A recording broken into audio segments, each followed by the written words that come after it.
Evening, everyone, and welcome to the June Warren Town Council meeting. First on the agenda is the Pledge of Allegiance. I pledge allegiance to the flag of the United States of America and to the republic for which it stands, one nation under God, indivisible, with liberty and justice for all. Please remain standing for one moment. I would like to have a moment of silence for Councilwoman Cronin's father who passed away this week.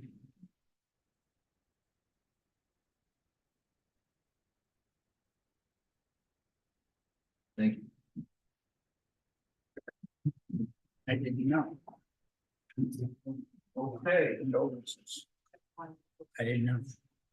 First on the agenda is the public comment period. This is a section where if anyone in the public wants to discuss anything that's not on the council agenda, or whether to bring it forward to the council, possibly suggest that you can't take any action on it because it is not an agenda item. But this is where anyone from the public will like to get up and speak to the council. Anybody want to address the council? Please come forward and state your name. Good evening, Jenny Flanagan, 46 Washington Street.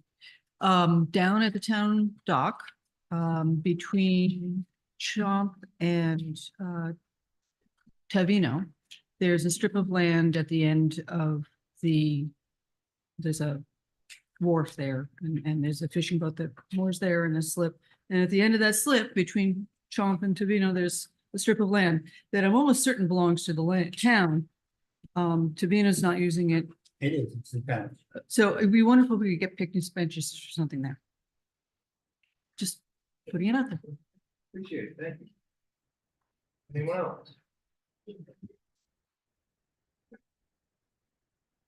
All right, next on the agenda is the long anticipated fiscal year 23 audit. We're gonna have the finance director.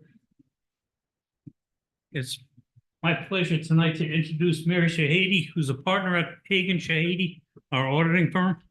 Mary's been with them for a while. And on a personal note, coming in sort of the middle of the process, or the end of the middle, they were very kind to me, very helpful, and I really appreciate it. And you all did a terrific job. Anyway, Mary's going to talk to us about the results. Hello. Hi, how are you?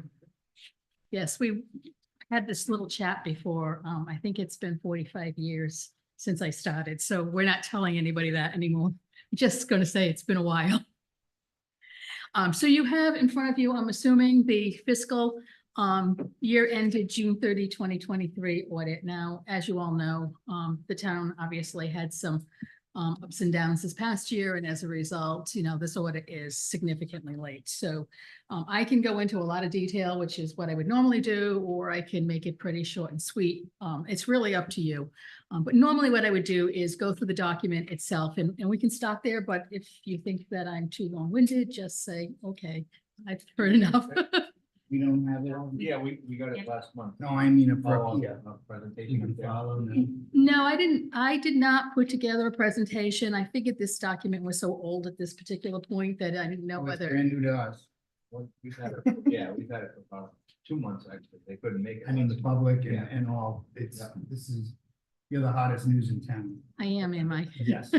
Okay, Not the best news, but the Yeah, so hottest. just give us a general rundown, general synopsis. well. Any concerns you have, any good news you have? would be Well, great. we can start with the concerns, right? The concerns is that, the town has certainly suffered, its share of ups and downs, particularly with the finance department. And so going forward, the thing I can say or at least, highlight is that you've got to make sure that that department has the resources that is necessary in order to do its job, right? Reconcile cash, post the general ledger, make sure all the grants are in order.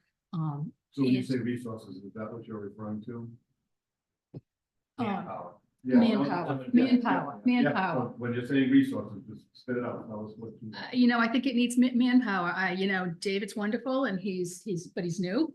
I met with him when he first walk through the door basically. And we got started right away, but you're behind. I mean, we're in June of 24 and your cash reconciliations really haven't been reconciled for the most part since June of 23. So you're already a year behind. Now, does that mean that the books and records that you receive, the reporting on a regular basis is an error? Let's hope not. Let's hope all the transactions are being posted properly. But, you know, you need to be sure that cash is reconciled, all your payroll reports are reconciled to your payroll.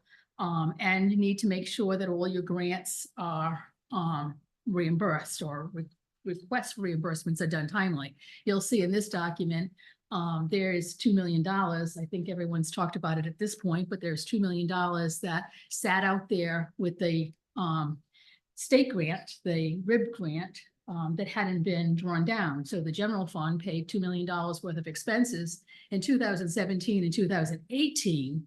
And in 2023, you finally asked for that reimbursement. And so, yes, you've now received it and you have those dollars recorded in your ledger, but in essence, the general fund paid those expenses in lieu of asking for the reimbursement by your finance team back in those years where the expenses were incurred. So in your audit findings, was that, as you would say, no professional opinion, just an oversight, or was that somebody that just fell asleep at the wheel? Give to it straight. If I'm asking you the question, I want the answer. Yeah, so, you know, I'm honestly, I don't know who was here in 17 and 18 anymore, because you've also had turnover in your finance department. So I'm not even sure I can say to you, okay, let me think about who was here during that period of time and was it an oversight or did they fall asleep? I guess they just missed the fact that they needed to request the reimbursement. I can't really say, I don't really think it was intentional. But I honestly, I don't even know who your finance department director was at that particular point. Thank you. So in our opinion, these financial statements present fairly, in all material respects, the financial outcome or the position of your governmental activities, your business type activities, and your fiduciary funds at year end. So here, when we're talking about your governmental activities, we're talking about the general fund in particular, and then the special revenue funds and the capital project funds. The business type activities here in the town of Warren are just the sewer fund. So we really have just the sewer fund that we're talking about when we talk about the business type activities. Like with every year and like with every municipality, every set of financial statements has about 4 components to it. Okay, it has what's referred to as the basic financial statement. So those are the financial statements we'll talk about a little bit this evening. And that's really your balance sheet and your P&L, as you all know it in the private world, for each of your funds. And it also has what's referred to as the statement of net position and the statement of activities. And all that really does in the whole governmental world is it tries to take every city and town in the United States, basically, and move their data or their financial information to full accrual. And what that means is you pick up all of the capital assets and you pick up all of your debt. And in essence, what you're trying to do is compare the town of Warren to other towns across, or towns and other governmental entities across the United States, and to some extent to private business entities. And so here, your capital assets are bonded. So the debt we're going to pick up the capital assets and we'll pick up the debt. And in addition to that, you have other liabilities. So you have what's referred to as your pension liability, and then you have your other post-employment benefit liability, and that's your health insurance for your retirees, basically. Okay, so those are the 2 liabilities that you pick up. This particular document will be unique in terms of one additional liability that will be picked up. You're all aware of that liability. It is the claims and judgments that the town of Warren has a claim against them in the Pereira versus Warren case. So you'll see an $8 million liability. And so you'll see a change here that will be significantly different if you were to open your 2 documents side by side. meaning the 2022 document and the 2023 document, you will see the differences. The statements also require us, or require you, because realistically, I'm opining on statements that are the town's financial statements, but they require what's referred to as required supplementary information. So that is explained on the second page of our opinion letter. But really what that is it is your budget and actual. So we do some work on the budget and actual, and we report that to you.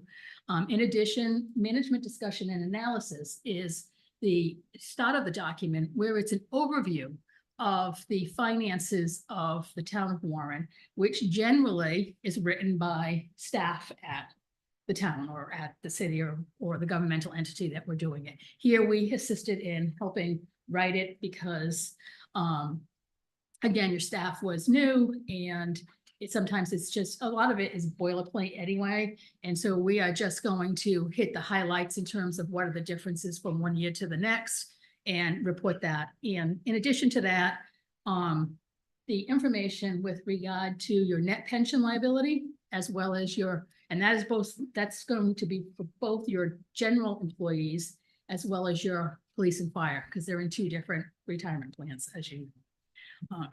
And then your other post-employment benefit information is there. Supplementary information is also included in this document. It is something that the state auditor in Rhode Island likes to see in terms of the details.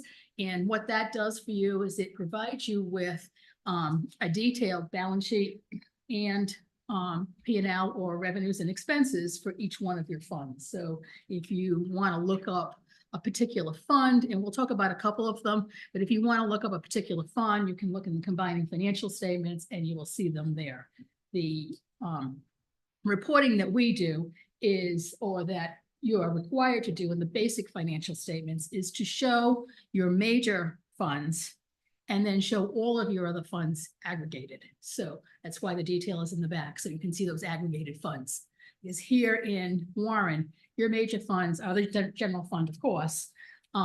Your TIF fund is a major fund. Your opera fund is a major fund. And then I believe it's your road grant is also a major fund. And we'll talk about those in a little bit. Okay, so again, the first few pages of the document are simply the management discussion and analysis. It is just taking in layman's terms all of the information that is included in the financial statements themselves and putting them in more of a narrative format rather than in just a numeric format. The basic financial statements start on page 15. Couple things to highlight: your cash and cash equivalents. Again, we're talking about June 30, 2023. Your cash and cash equivalents at that time were $12 million. Your liabilities, as we just indicated, are your claims and judgments. Your net pension liability was $5.3 million, and your OPEB liability was also $5.4 million for your OPEB liability. Your restricted funds, so your net position, decreased from 3.2 million to 1.8 million, and that's described on page 51 of the document. And that is really a decrease as it relates to spending down your bond money. So that's really what the decrease was in the restricted. So in 22, you had approximately $2 million in the restricted fund balance for your bond. And I believe it's down to about $200,000 at the end of 23. So that's really the difference in the restricted account, and the net investments in capital assets is just what it sounds like. It's your capital assets minus your debt. On page 17, again, just to sort of bring to your attention, is the statement of activities. This is on the accrual basis. So you're going to see here where in the prior year, your governmental activities, the expenses run somewhere around $30 million, maybe slightly over $30 million on a regular basis if you compare one year to the next for your governmental activities. So these are your functions, your general government, your town offices. What you're gonna see here this year is you're gonna see total governmental activities of $39 million. That $8 million is the claims and judgments for that case. I just, on that, I just want to clarify. The 8 million is not paid out this year, we paid 5, and then we're gonna pay 1, and 1. Why does the full 8 go into that expense? Because you're on the accrual basis of accounting, so you owe it. You're just paying it over time. Okay. Okay?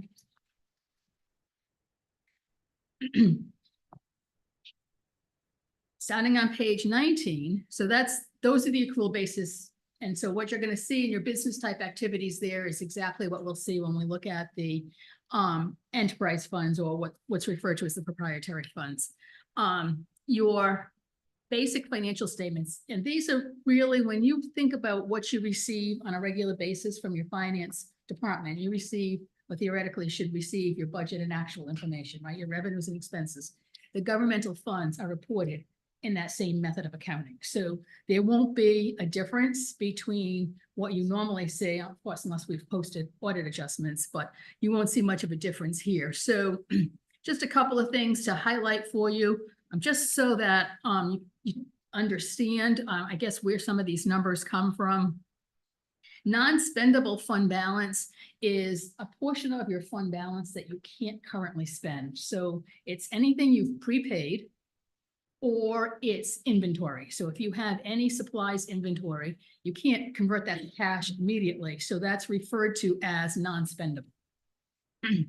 The restricted fund balance is generally amounts that are restricted by granting agencies of some sort. So if you were on page 19 of the document, you'll notice that the majority of the restricted fund balance is in the non-major aggregated funds. So that's going to be your special revenue funds and your capital project funds. And then the town here has committed, so you've committed $1.5 million for capital expenditures, and that was done here by this council. And then unassigned is really basically what is left in your fund balance account. So in the general fund, you have $9,000 worth of non-spendable, combination of inventory and the prepaids. You have committed of 1.5 million, so that's for your capital expenditures. And then you have unassigned of 7.4 million.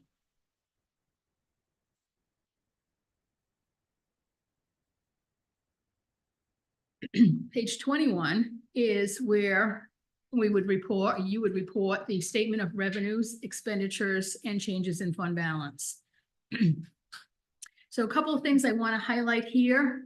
Your TIP Water Street project has a deficit of $765,000. And I believe that deficit goes back a number of years. So, yeah, it goes back to 2020. So you've had that deficit on the books since 2020. So you really need to, together with management, look at that particular fund and determine how you're going to fund that deficit. Because the last couple of years, there's been absolutely no activity except carrying the deficit forward. So you want to take a look at that together with management and determine what the best course of action is to fund that shortfall, like $765,000. Your opera money, as of June 30, 23, I believe it was $2 million. You had $2.4 million still unspent. So also keep in mind, I don't know where you are at June 30, 24, but you need to spend down your opera money by December of 2024, unless it's for infrastructure and it's encumbered to carry forward. So I don't know of the $2.4 million, how much you have left at this particular point, but you do want to kind of keep that and think about that so that you make sure that you spend it appropriately, because at this point, there is no real requirement from the federal government that it's going to be clawed back, but it certainly could be, because they specifically put December 2024 in the regulations when they passed the opera bill in the first place. So you have that to look at and plan for. And then your other governmental, as I indicated, are going to be all your combining funds in the back of the document. The next basic financial statements that you have in your document are going to be your sewer fund. You only have one proprietary fund. It's your sewer fund.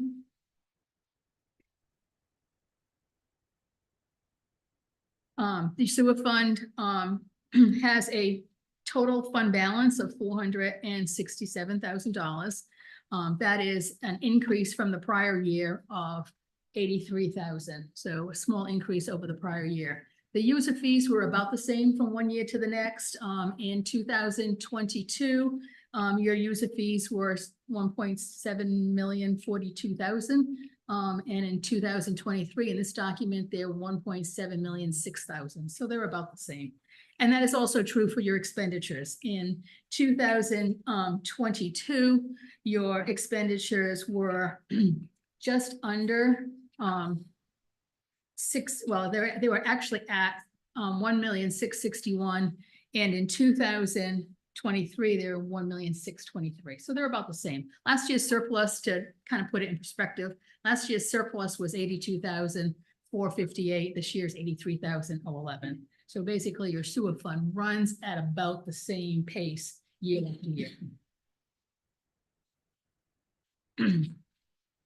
So those are the funds that are included in the statements that we talked about very early on, right? The statement of net position and the statement of activities that are full accrual. So you take all of your governmental funds and you take your business type activities, which is your proprietary fund, you combine them together, and that's what creates what's referred to as that statement of net position and the statement of activities that are on the full accrual basis in the first set of financial statements included in the document. The fiduciary funds are not included in those totals. They are on page 26. And in essence, the town here has basically two types of fiduciary funds. They have their OPEB trust fund, and that currently has just under $1 million in it. So it's got 994. And again, as I'm speaking, this is all as of June 30, 23. And then your private purpose trust funds are a number of funds. There's probably 5, 6, 7 of those. They're all small funds. They've been pretty much the same funds that you've had over the last number of years. There hasn't been any new funds, and there hasn't been any funds that have dropped off. These are just small trust funds that are being held here by the town on behalf of others. And they in total have a total cash balance of 197,000 at June 30. Following the basic financial statements, or the numbers of the financial statements, are your notes to the financial statements. And they go on for quite a bit. There's a lot of requirements in terms of the standards to include specific items within the notes. The first note is in every set of financial statements. So whether they're yours or anyone else's, it's a summary of significant accounting policies. So it's just a policy note. It tells the reader of the financial statements how you report cash, how you report investments, what do you do about capital assets, what's your pension information, how are your fund balances defined. So we talked a little bit before about non-spendable fund balance, and we talked about restricted and committed. They're all defined in here. So that note 1 is just a lot of definitional information for everyone to look at if they want to compare accounting policies among different entities. Following note 1 is what's referred to as a compliance note. This again is an area that you should probably spend some time, or management should spend some time and look at them. You have a number of funds on page 42 that have fund deficits. Now the total fund deficits are 1,500,000 over the course of all these funds that we're talking about. I think there's about 15 funds here. The two biggest ones is the 765 that we just talked about, is a fund deficit you've been carrying forward for a number of years. And then the recreational trail grant is overspent at the moment by $342,000. So I'm not 100% sure whether or not that grant is overspent because you expended more than you were going to receive in the grant, or whether the grant reimbursement hadn't been applied for at this particular point in time. So that's definitely something for finance to look into, and attempt to make a determination of really what it is. The rest of the notes, I mean, you can certainly read through them. I won't bore you with the details. The longest of the two notes in here, of course, is the pension note, as well as the OPEB note. A couple of things to show you, on page 68, we're required to talk about subsequent events. So here again, we're talking about the Pereira Warren case and the settlement. So something that's definitely not new to you, but is required to be included in the financial statements for a reader that doesn't know that this liability is out there for future years. And then it was a restatement. The restatement doesn't change any of the totals, but as I indicated a few minutes ago, the methodology that's required under governmental accounting standards is to show the major funds separate from the non-major funds. And so funds can move into the major category and out of the major category by way of what they have for funding. It's really a mathematical calculation as to what is major and what is non. So here, your opera fund moved from the non-major to a major fund, and then the RIB grant moved in the opposite direction. So it moved from a major governmental fund to a non-major capital project. So it's just a movement of the funds, but if you saw the word restatement, you know, sometimes you want to know whether it's an accounting error or whether it's just a movement of funds based on definitions. So again, we talked about required supplementary. So most cities and towns that I do this, the only page that they're, and I shouldn't say the only page because I'm not trying to say people don't read the financials, but the page that is most interesting is the budget and actual. So that is on page 69 in summary form. Just a couple of things that I wanted to bring to your attention that I thought was at least worthy of talking about here. The general property taxes and interest. In the prior year, your actual receipts were 25.6 million. In the current year, your actual receipts are 25.2 million. It's a little bit shortfall. Your receivables did go up, but your budget was 26.5 million. And so you really budgeted $1.2 million more than you received in actual receipts for property taxes. Now, the good thing, if there is a good thing, is because the excise taxes were that phase out for the excise this past year occurred, your intergovernmental was actually a positive variance or a positive surplus of 1.1 million. So it really netted your P&L out to, or at least your revenues out to about 262,000. That even $1 million that we budgeted for the lawsuit? No, she's No. saying less we collected. Less tax. collected. Right, we budgeted more. That $1 million. No, she's talking about the previous year. We thought we were gonna collect 26 million, and we only collected 24 and change. Yeah, 26.5 you budgeted and you collected 25.2.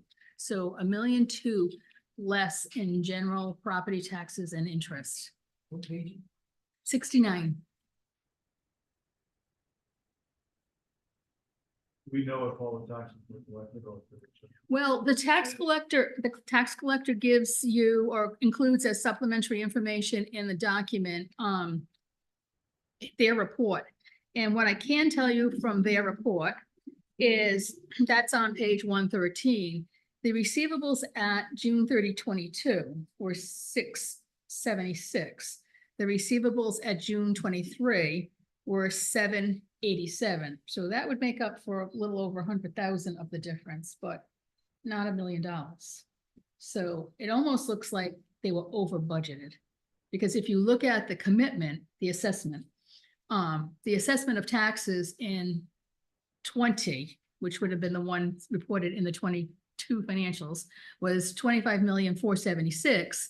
And in 23, it was 25,268,000.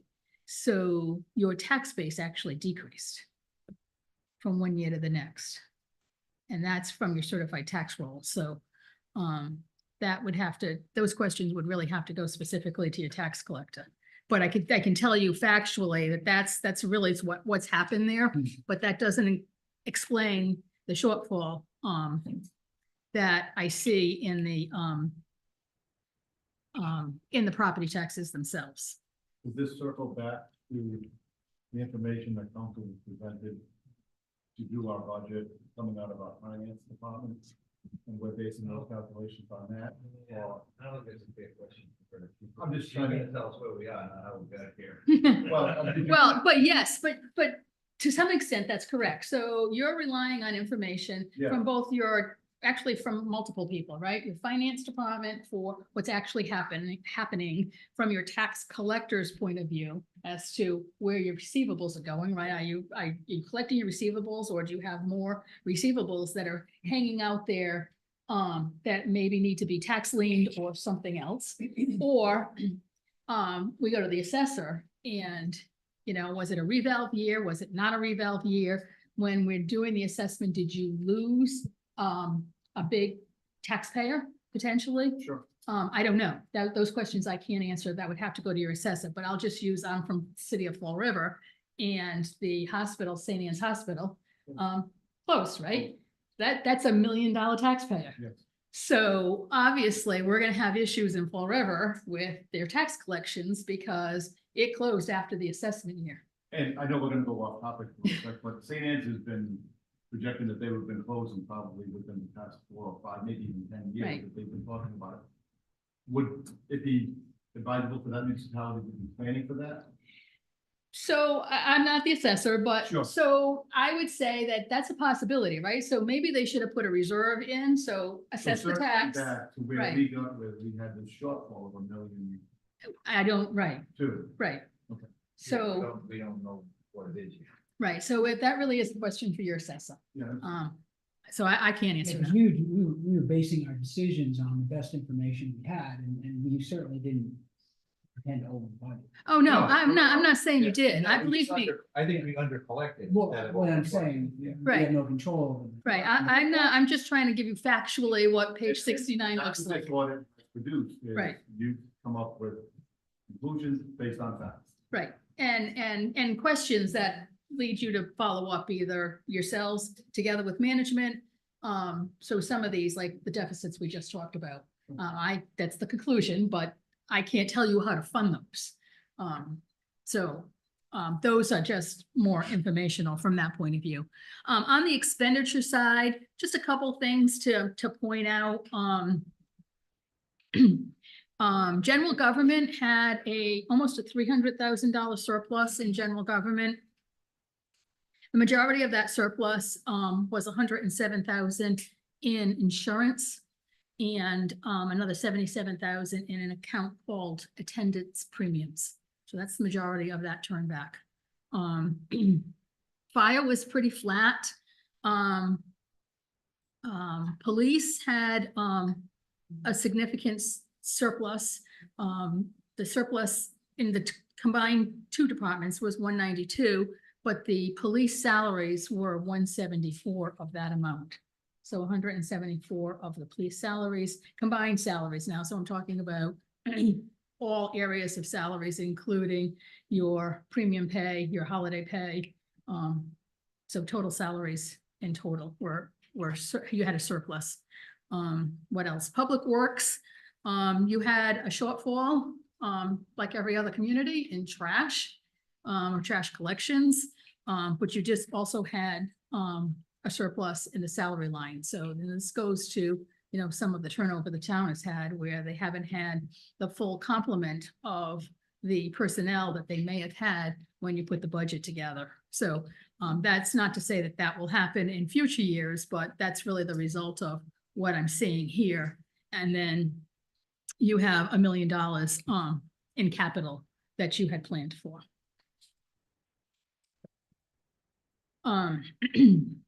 Other than that, also as RSI, meaning required supplementary, we kind of talked about this a little bit earlier, but the pages are included in your document, and you can see on pages 77 and 78 the comparison between your general employees for the MERS pension plan, as well as your police and fire for the last 10 years. And you can see the changes in them. They're both about pretty consistent from year to year. Page 79 has the contributions for the general employees, and you see that from 2015, they range from 255,000 annually to 2023, and we were at 283,000. So your contributions are about the same. And that is also true for the most part for police and fire, although the last couple of years, they've increased to somewhere in the mid 500,000s in terms of the contribution.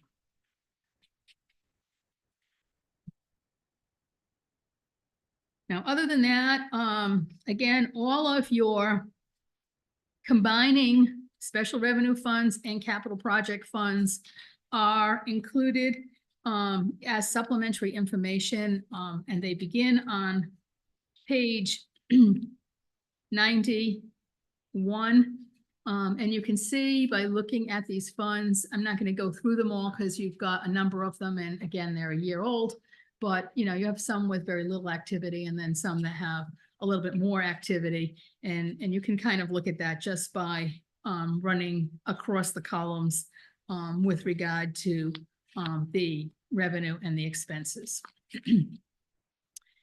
And that's kind of all I have. We talked about the treasurer's report. That's always included. It's at the back of the financial statements.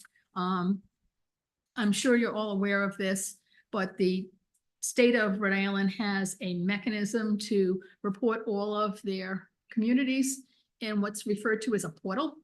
And so every community has to submit their information to the portal, and it gets checked by the portal, and then it's required by Rhode Island general laws to be included in the document here. So it's referred to as the MTP2. So if you hear staff members talking about the MPT2, that is just the reporting that is prepared by your staff internally, submitted to the state for review, and then included in the financial statements. And then last, but certainly not least, is the other report that we issue. We issue a report on internal controls over financial reporting. And this is really just where we test your internal controls and we test your compliance with laws and regulations. And, I'm happy to tell you that we didn't have any findings. Certainly a lot has happened in terms of, and I won't, repeat this again and again, but, certainly a lot has happened, particularly in that finance department. So it was really not, I don't want to say not applicable, because looking at internal controls are always applicable, but the current finance director and staff is not the finance director and staff that this is the report on. And so at this particular point, we did our control testing. We made sure that we didn't see any major mispostings, and quite frankly moved on, because we're going to need to do it again, because now we've got new staff and potentially new controls. I have one, which I would like to clarify for myself and for the public. The June 30, 2023 balance of 7.4 million. That was before the $5 million settlement was paid after that, correct? That's correct, yeah. Okay, so that was before we paid the $5 million. Yes. Okay, that's, any questions from the council? No, just page 10, the net position for 23 and 22 is vastly different, obviously. Net position in 22 is $595,000. The end of 23, it's a negative $8.2 million.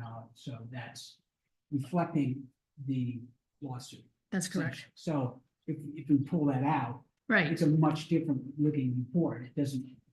It's very similar from year to year. And that's Right, exactly so what that- I did that when I kind of- looked at it, right? The big takeout that I wanted to see was, where were those 2 years? And if you pull out that debt. Right. Then we're fairly consistent. You are, Yeah. you are. So, thank you. And that's also true, like I said, with the sewer fund. I mean, it's very consistent because that doesn't have the debt reflected, because the debt is general fund debt. No? No, My questions are gonna be internal. Yeah. Steve? I'm good, thank you. Thank you Very very in-depth, much. thank you. Thank you. Okay, what I got out of that was, and this says presentation, so we can't really take any action, but I would like to ask the town manager to look at specifically, in my opinion, would be page 42, page 68, and page 69, which addresses why did we collect 1.2 less in taxes than we said we were gonna collect? And those fund deficits, tip, the trail grants, some information on that is, did we not draw down the fund? What did the tip actually go for? How long did we owed that, and how we could possibly fund that? Those would be my questions that I would like to see answered. My notes. Okay, anybody else? That's No, fine. And I know, Brian, it'd be nice, when's that, the final budget meeting? 17. So that's, yeah, Monday? Mhm. If you could have some information for us by then, that would be great. I know it's a big task and a big ask. But that'll get, because that would kind of tie into the budget, because I don't want to make that same mistake again. If we said we're gonna collect this much in taxes, and we collect $1 million less, we're in an even bigger hole next year than we started this year. So that would be a good thing to know for that budget. Sorry, could you just get the pages again, you said. With page 42, the fund deficits. Yes.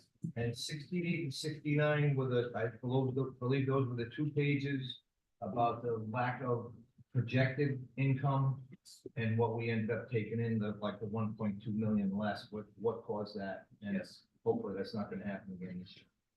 Okay? And the grant, the.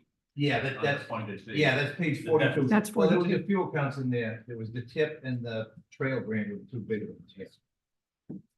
Okay, that being said. Next, we'll go on to interviews. First on the agenda, we have the budget committee, the newly formed budget committee. Anthony, should we go past the second reading of the budget committee first? What I'd ask you to do is, if you, if this is an acceptable candidate, just make it subject to the formation of the committee. Okay, great. And the candidate is Jim Core. Jim, please come down.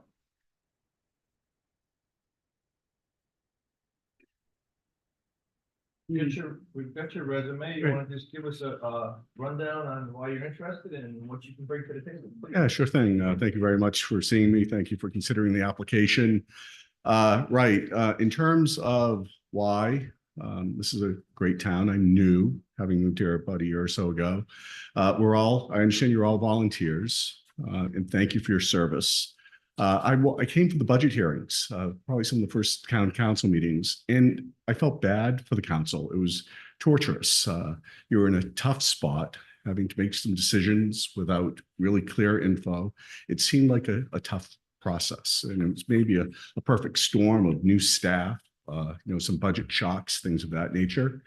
I heard at one of the meetings that you were forming the committee, and I thought that this might be one way that I might be able to be helpful. In terms of my experience, I've got decades of federal experience advising officials on resource management, budget process, trade-offs, things of that nature. In terms of my own professional experience, I sat on boards for about 6.5, 7 years, advising on about $5 billion annually in administrative support services for diplomatic facilities worldwide. Advised an Undersecretary of State Department on about $52 billion in expenses annually, things like that. Questions from the council? I just appreciate you being willing to serve the community in this way, and I think you are obviously quite qualified. I agree completely. I'll second that. We have a motion and a second. All in favor? Aye. Let's continue. Welcome. Yes, subject to the formation of the Yeah, committee. subject to the formation of the committee, and you're the first one. Anybody out there, All right. either in TV land or in the audience that would like to join Jim on the committee, please, we have some openings. We're looking for financial, not geniuses, but financial, people that read a budget and get excited. That's what we want. So if there's anybody out there, please come forward. The application is still open. Great. Thank you. Thank you. Thank you. Yeah, we did. We voted. Yep. Next, we have the Juvenile Hearing Board. We have 2 alternate positions available. We have 1 applicant, Maria Ursini. Please come Yes. forward.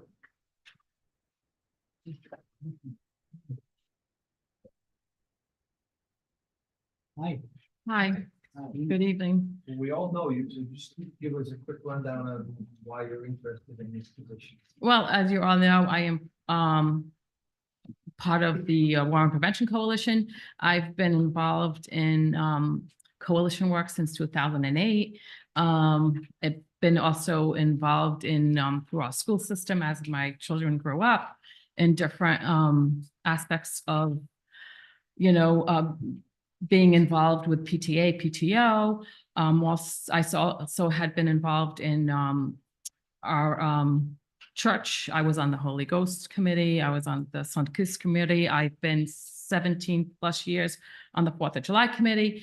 And when this came up, I just thought it would be a good, you know, marriage with Warren Prevention and dealing with the youth and understanding a little bit more on that end of it and how we could, as a coalition, be able to learn from it and maybe be able to help our youth a little bit more in our professional work.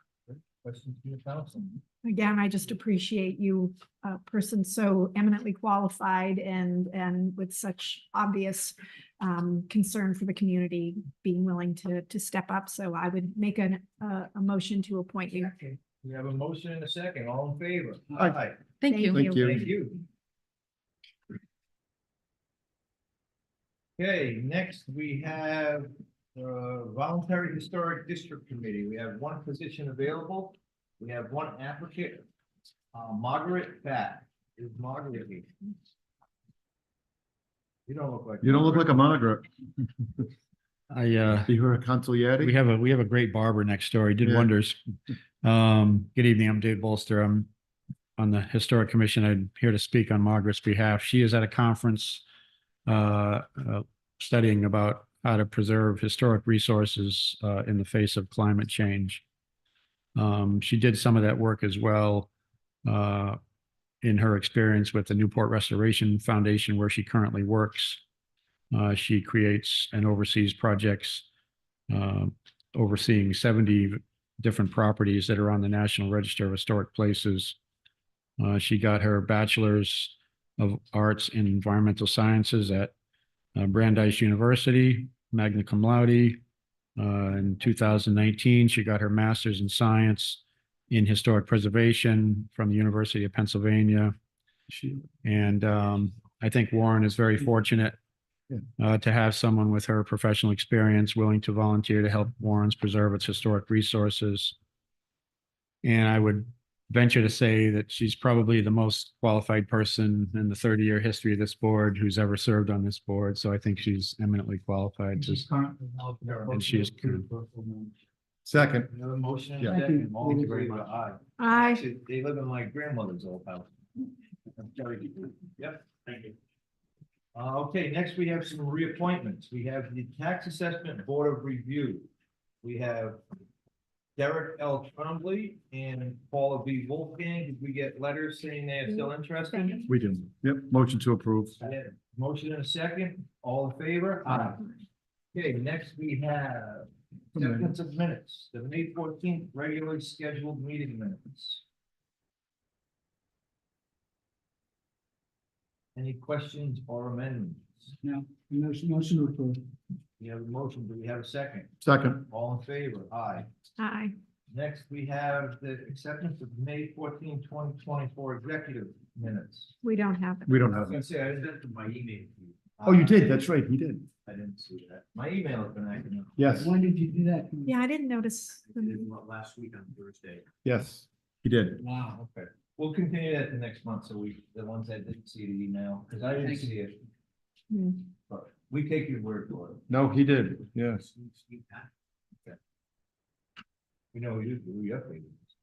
Um, Okay, so we'll, a motion to continue the minutes, executive session minutes till the July meeting. so motion to approve. Motion and a second, all in favor, aye. Aye. Okay, next we have the consent agenda. There's only one on it, P1. Does anybody want to pull it, or you want to just vote on the consent agenda? That is fine. Motion to pass the consent agenda. Motion on the second. Second, To yep. approve the consent agenda. All in favor? Aye. Okay, next we have ordinance 01. This is the second reading. Chief, this is just to get some wording in, I believe, I'm gonna paraphrase it. Yes, You're just getting some wording to back up what our policy has been for the past 20 years or so. correct. It doesn't have a time frame of, Correct. so if we want to add 48 hours, we would put a tag on the vehicle, say 48-hour tag. So sort of that a little bit different. Questions from the council on the second reading? And this is on public, okay. Yeah, that's fine. Yep, motion to approve. We have a motion. Do we have a second? Second. All in favor? Aye. Okay, next we have 02, finance and taxation. This is basically, this is the committee that we just appointed the member to that we are still creating.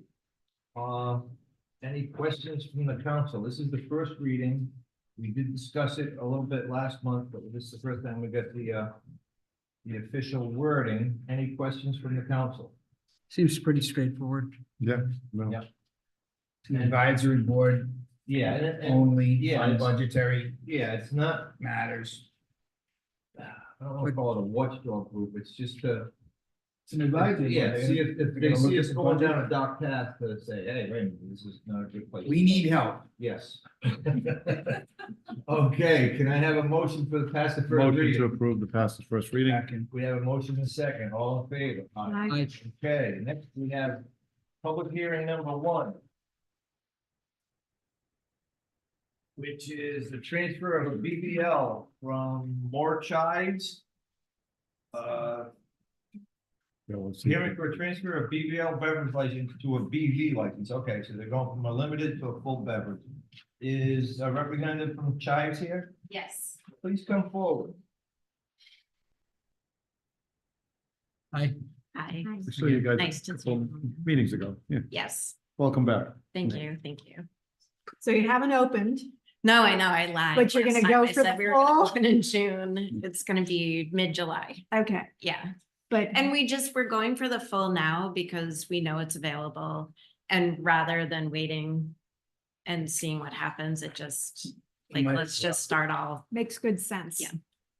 And we already heard it, we had them in a couple months ago. Any Yes. questions from the council? I have no question. No. This is a public hearing. So at this point, I'm gonna ask, is there anyone in the public that would like to speak on this matter? Motion to close the public hearing. Second. We have a motion and a second to close the public Second. hearing. Wait, let's go one at a time. All in favor? Aye. Okay. We have a motion to approve. Second. We have a second. All in favor? Aye. Good luck. Awesome, thank you so much. See ya. Okay, next we have the petition. We have P2. This is a request for a vitrilling license from Just Dogs. Didn't we get an email that they would? We pulled it, it's withdrawn. Okay, Where's P1? P1, we did that with the consent Okay. agenda. Okay, next we have P3. This is a request for a holiday license from Phantom Fireworks. Is there a representative here? Please come forward. Hello. How you Where doing? exactly Good. is 601? Which lot is that? It's in front of Family Dollar. Okay. The old social security bill. All right, thanks. Yeah. Dollar General. Sorry, Dollar Dollar General. General, Yeah, yeah. all right, thanks.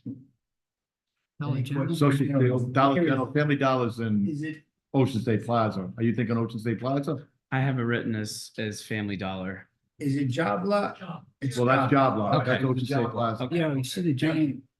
Dollar parking lot General at the is beginning of The old Social application. Security bill. Okay. Have you come before us before for this? We've. I have not, but perhaps Okay. other companies Here it have. is. All right, we've didn't know where it was. approved others in the past for this type of business. Have the police and fire looked at the location and you're comfortable with where they want to situate? Yes, pending approval, they have reached out and said we'll leave the company and advise them of the requirements. Sounds good. Motion to approve? We have a motion. Do we have a second? Have you done this before? Coming to a meeting? Myself, no. No, the fire. Yes. Yes, I have for the last 9 years. Thank you. Yeah. Okay, so we have a motion in a second. Welcome to your first meeting. Thank you very much. All in favor? Aye. Thank you very much. Did a great job. Thanks. Okay, next we have a request for a yearly entertainment license. This is from Inhabit, and it's 450 Main Street. Do we have a representative here? Please come forward. That's me. Hi, Good evening, everyone. Good evening. Do What a shall quick I think? rundown on what you're looking to do. I'm sitting on 450 Main Street with a small gallery slash shop Okay. called Inhabit. And plan is and has been to invite artists that contribute their work into the retail part of the gallery and have them talk about it and make it a little bit entertaining in terms of, hey, let's play some music, let's have a talk. And I wasn't aware, so I did it already twice. If you need to find me, find me. Yeah. We don't believe. So it's gonna be all inside, correct? It's gonna be all inside. Is it amplified? Well, DJ would have to be amplified, but it's gonna be Inside. inside. What are you next to? 450, I. Tracy is on one side next to me, then there's a new personal training facility or something in the same building in the other unit. And then the olive oil. And then the olive oil. Yeah, I and- got you. Thanks. You typically your normal business hours, right? 5 to, no, what do I do? 11 to 5. 11 to 5. But after his the Oh, yeah, special those, event sorry, would yeah, be those after those business. events are Oh, after okay. business Okay, so hours. it'd be nice. Yeah. They are usually once a month on the last Friday from 6 to 8. 6 to 8. Unless there's something like Yeah. Bristol I'm Warren not looking to Arts. put a limit. I'm just trying to get an idea of what you're looking for. Any questions from the council? No. Well, I would just, Well, let's get the questions from the council first. I would just like to commend Taco and his new business for being voted as Best of Rhode Island winner. Another Warren business that has Warren. received that accolade. So yay to you in your first year of business for being. And I'm not recognized. alone. We are We've many. got many of them, We but have they're not before us tonight. Warren You power. are. Any other Awesome. questions? No. Chief, have you had a chance to look at it? I have not, so I'd like to meet with them, Because see the plan. we can approve it, but pending hold Contingent on issuance, your hold approval. issuance until it's Please. signed off by the chief. Motion to approve contingent on the fire Second. chief We have a telling me what motion to and a do. second, all in favor? Aye. Aye. Good Thank you. luck. Thank you. Okay, next we have P5, request for a class F1 beverage license, Hope in Maine. Please come forward. Now, this looks like it runs for 15 weeks. 15 weeks. Yep. Also, Hey, how are you guys? This is the Wednesday night, right? Yeah, it's our farmer's market. Yeah. Oh, motion to approve. Second. Motion and second, all in favor? Aye. Forward to it. Thank you. How many Thank you kids for has he that. got already? 10, 9? Imagine that. Thank you. Thank you. We have correspondence. Does anybody want to pull any other correspondence? Aye. Good. Let them all. Next, we have old business. Get through all these two boys.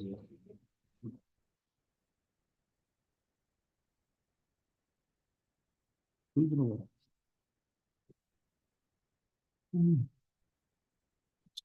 Okay, first we have discussion and action on the end of the Cohasset Road project. Ryan, give us an update. I think we discussed this last month a little bit. Yeah, I wanted to give you kind of an updated price for repairing. Previously, it was somewhere around $15,000 to complete full depth reclamation. I would venture to say that's probably closer to $25,000 with the amount of wear and tear that's kind of gone on in the past year with storms. So for us at this moment, I've been out for almost the last month with a couple of trainings and then having a child. So I talked to the foreman today about it. We're going to go down there and try to pull some of the large pieces of asphalt that are causing the most issues out. The only issues we see with that is it's going to, if you get these storms, you're going to have more washout. So without bringing material in, which is going to cost money that we don't have at the moment, it's a catch-22 of, do we want to look at finding a way to budget the full depth reclamation and just kind of bite that bullet once, or come with a temporary fix to put some material down. So it's not going to be an asphalt material. It'd more probably be a reclaimed asphalt or some sort of stone that could kind of fill the gap until we find some funding to do a full pave. Has potential, opera money, could potentially that be used? Well, this is what wouldn't it behoove us to put the ARPA money into the state road account so that we would get the reimbursement? So we would set aside a certain amount of money from the opera fund for road reimbursement, and then we would get 33% of whatever we set aside. So 100,000 we set aside, we would get 33,000 from the state to add to that. Correct. So That's your point, right? yeah, so it would be smart for us not to do this as a single project, but to do this as a part of that project, because that's gonna get us matching funds or 33% matching funds. Yes. So there's no sense in leaving that on the table and doing this individually. And I do believe we have to have those roads that we identify, which we already have in the system. That road is one of them. We have to have those under contract or purchase order by July 31st. So Oh, get it for the next meeting. Next, this is a little bit of a sidetrack, but now that we've got our audit done, I was gonna ask, actually, suggestions from council members and from administration on where to, use the rest of the opera fund. I think we should prepare that for July. Right, that's what I'm thinking. I mean, we can get input from the administration. Each counselor, if you have an idea. Priorities of Yeah. projects. Don't do it as an email chain. We don't want to violate the running meeting law. But forward those to the town manager, and then by the July meeting, maybe he could have a list of what we have to spend and where he suggests we spend it. And I understand, Mr. Manager, that you've already reached out to department heads and asked for input on this. I have, Which I is- do have a wish list, Okay. for lack of a Yeah. better word. Yes. And there's been some great suggestions coming from the community about some good green ideas. So, Okay, so that may get rolled into one. yeah, and I'll have something ready for Yeah. town manager. Great. Thank you. Okay, OB2, discussion and action regarding the outdoor entertainment license at Chump Kitchen. This was, we issued the license and we sunsetted it for this month. Just to keep an eye on it. Is there representative from Chump, please come down. Okay, give us your rundown and then we'll, give you some of the feedback that we got. Okay. We've been holding it, weather permitting. We started off once a week to see if there was, like we talked about, and I think we were here in March. See if there was demand for it. We proved that in the first couple Sundays that we did it there.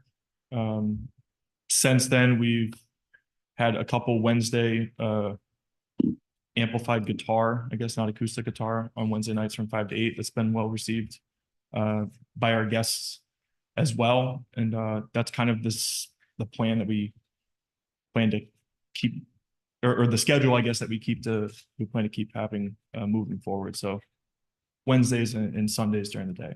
Wednesdays at night from 5 to 8, Sundays from 2 to 5. If we did get some correspondence from some of the neighbors, and I'm gonna ask Joe with his profound voice to please read these emails into the public record. This is from.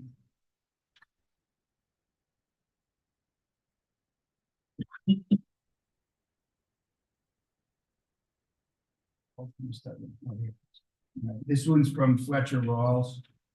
And he's directly across the street.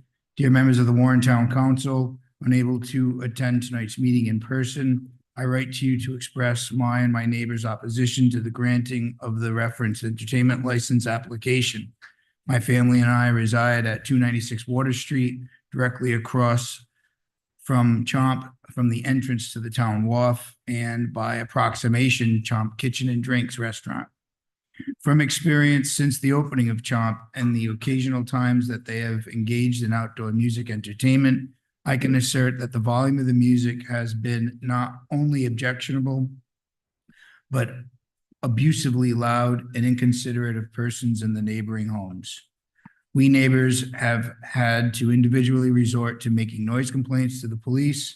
Sometimes the police respond, sometimes they don't because they are answering other calls.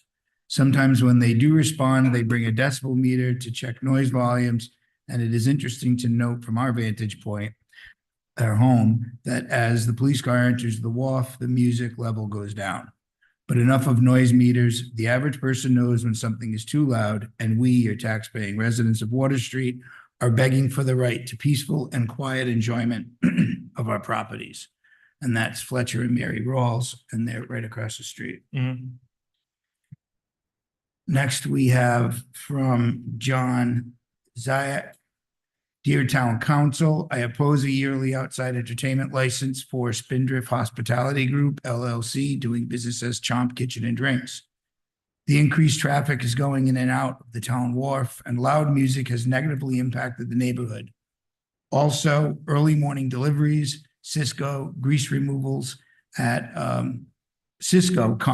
grease removals at 5:15 a.m., Mahoney Environmental, refuge pickups at 5:23 a.m., Lawrence Waste Services. Warren Police were notified. There's been live entertainment at Chomp's for the last 3 months. It started as once a week on weekends. In the past 2 weeks, it's been twice a week. Each time it's loud and ranges 65 to 70 decibels from my deck. Inside the house with the windows and doors closed, averages 50 to 55 decibels. The outside patio speakers operate from opening to closing, sometimes 11 p.m. or midnight. It averages 40 to 45 decibels. Inside my house with windows closed, could they decrease the volume after 10 p.m.? Note, as property abutters, we previously received notices from the town when adjacent property change requests were added to council agendas. We weren't notified this time and were surprised to see the March 2024 Warren Times article with Chomp's live entertainment probationary approval. Thank you, John Zayak. And we have one more.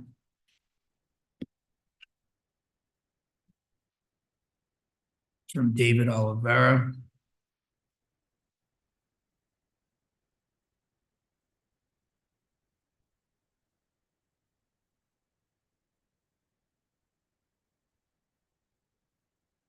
Dear Warren Town Councilors, due to previously scheduled business obligations, I am unable to attend tonight's meeting regarding Chomp Entertainment license. My wife and I are owners of 302-304 Water Street, which is across the street from the town wharf. We have owned this property for over 30 years, and over the years, as these types of proposals have surfaced, have had to fight for citizens' rights. As you can see, I am a CPA and am very much pro-business, but my stance has always been that in mixed-use areas such as Water Street, everyone's rights must be considered. No one's rights should be trampled on to give rights to someone else. This is a very dense area with a few businesses sharing a relatively small area. So we can bicker back and forth about how many decibels of noise, etc. But the reality is that in such a small area with so much density, the noise will disturb those who live in the immediate vicinity. Additionally, if Chomp is trying to attract more patrons, then we get back to the age-old question about the lack of parking on Water Street. Besides, any given weekday evening, the wharf is already packed. So what exactly is Chomp trying to achieve besides making more noise? Feel free to reach out to me directly if you have any questions. Respectfully, David Oliveira. Any questions from the council? Is there anyone else from the public here? Well, I'll give the public. Okay. Chief, what's the history on, what have we received for calls and complaints? I did a search from February 1st to June 5th. Majority of the calls we went to town wharf were parking complaints. I had one call on June 5th for noise complaints. which the officer used the decibel meter, and it was 61, which is under the limit, which is 75. Questions from the council before I have to ask the public if they want to come down? Not yet. I'd like to I'll- hear what I'll everybody be sure. has to say and then. Yeah, I'll be Is there sure. I'll anyone in have the a public question. that would like to come down and speak on this matter? Please come forward and state your name. And address, thank you. Good evening, I'm Jan Reitsma, 54 Washington Street. I don't have to say much because I think what you've just read said it very well. All I can say is that that's not imagined. It's actual. Sometimes it feels like harassment. I know that's not intentional. But when you sit in your house and you can't really read peacefully or whatever, something's got to be done. Things are really heading in the wrong direction, I think, on Water Street. And I know the agenda item is probably limited to just this entertainment license. As you probably know, there are lots of other things going on that make life a little bit unpleasant, especially in the weekends. And a little bit is actually understated. The sound itself, actually, I came to maybe thank Chumps for not having the very loud amplified rock and roll music. And I like rock and roll.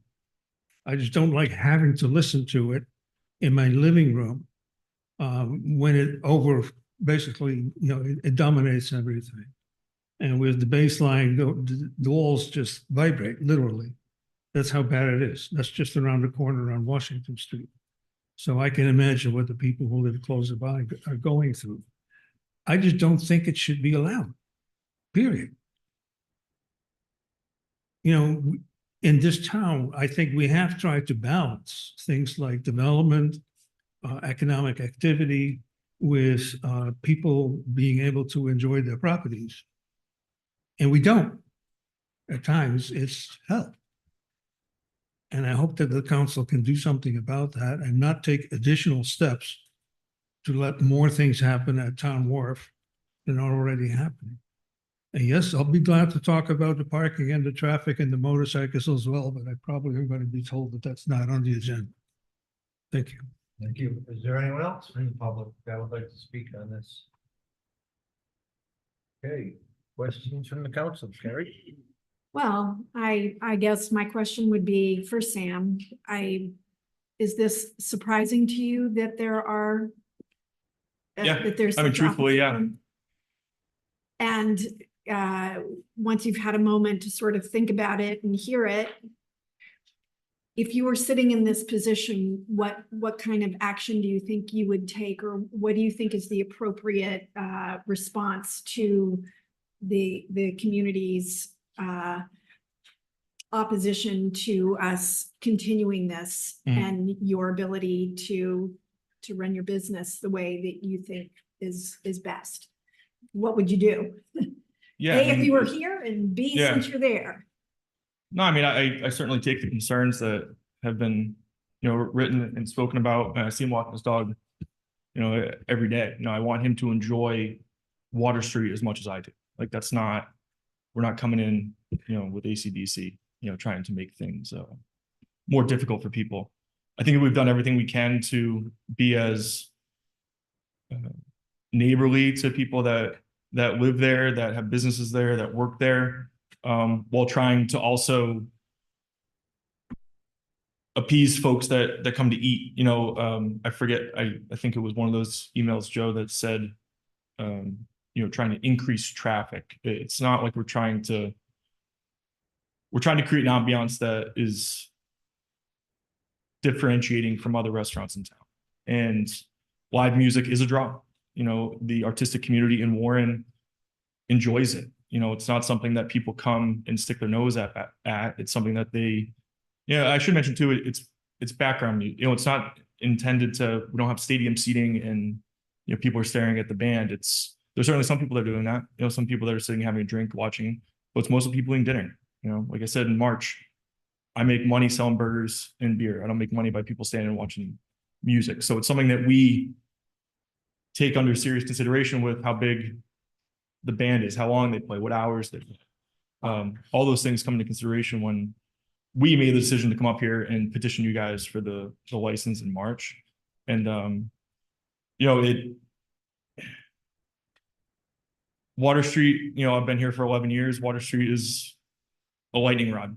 You know, it is, I think, one of the jewels of town and something that has to be closely monitored. I hate to use the word regulated, but just taken care of. And I think having the stakeholders, you know, whether it's residents, whether it's business owners, you know, that's why you guys have the jobs that you do, right? You have to sift through all that stuff. But I think having, you know, I got to speak to the trash and stuff. You know, we talk to those guys all the time. It is a working, bustling area of town. And, you know, I emailed all those guys today, Mahoney, Lawrence, Cisco. The only one that I know of that comes is our bakery company, because they start their deliveries at 3 o'clock in the morning. And they're, depending on their day, depending on how they're staffed, we're either getting bread at, you know, 5:30 a.m. or 6:30 a.m. You know, they're in and out, and that's just the way bread companies work in our industry. So there's only so much I can do with that. We can't get bread delivery at noon. It just doesn't work. But as far as things that we can control more, we do have decibel readers. You know, I thought we've been doing a good job monitoring sound and observing it from different vantage points. You know, whether it's in the middle of the parking lot, whether it's behind towards the residential community. And we have not heard those things. You know, I have not heard any feedback until tonight about any of that. And so I was caught a bit off guard. I'm not going to accuse anyone of embellishing the truth or anything like that. But I think when you guys take this decision, I think there's obviously people that come that are concerned. You know, I think for every person that's concerned, there might be 10, 20 people that really enjoyed it. And I know folks that walk down to Chomp for music that live on Washington Street, that live on Church Street, and live on Water Street, live one door, I guess, to the north of us over, and they love it. So, but those types of people don't come to town council meetings. You know, they just don't. They don't know how this stuff works sometimes, you know, which is good and bad. I didn't know how it worked either. But, you know, I guess to kind of put a bow on it, you know, I would love to continue to have the approval. I think that we've done everything that we can to be as cordial and as neighborly as we can with our neighbors, with the town. And I think that we've shown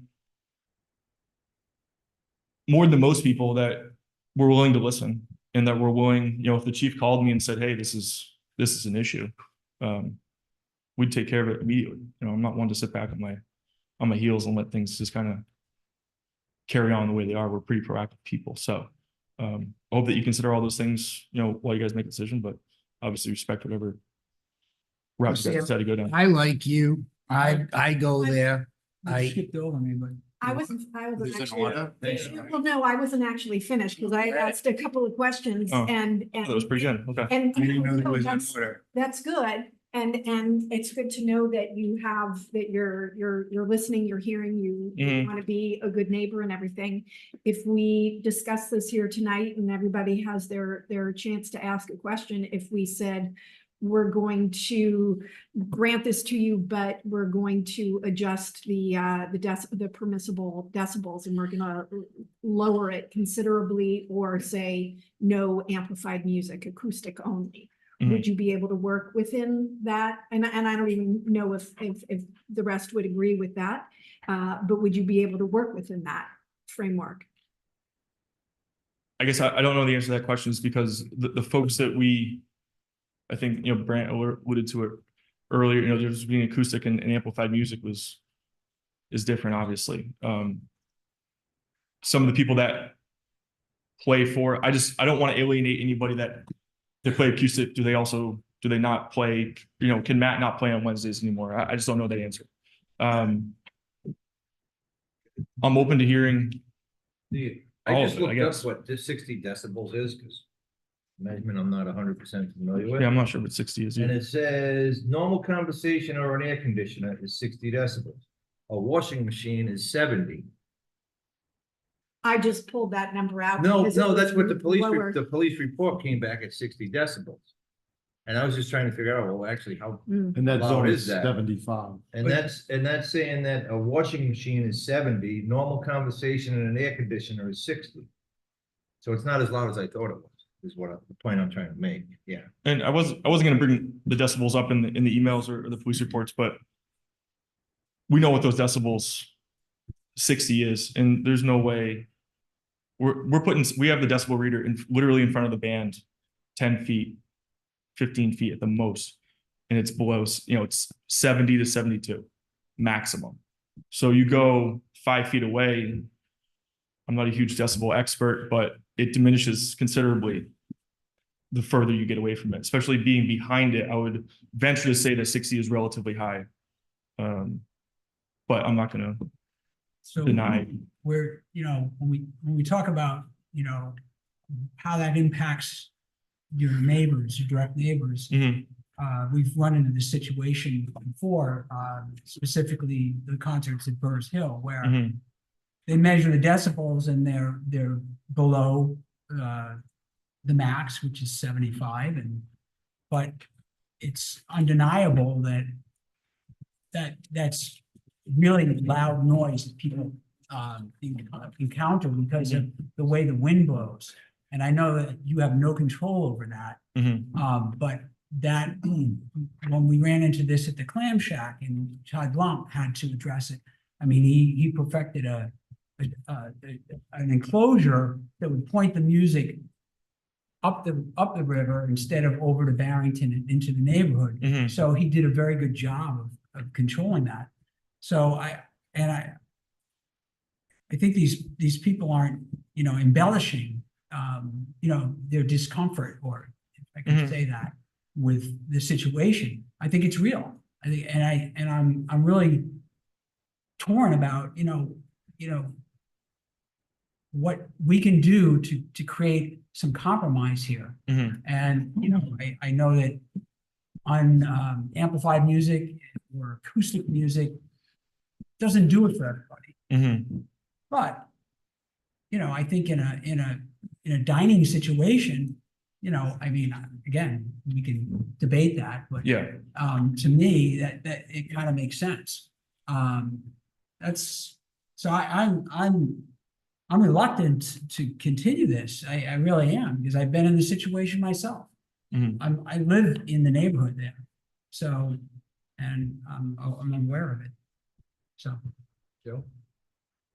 As I was saying earlier, Sam, you're a hardworking guy trying to operate a business, and I can respect that.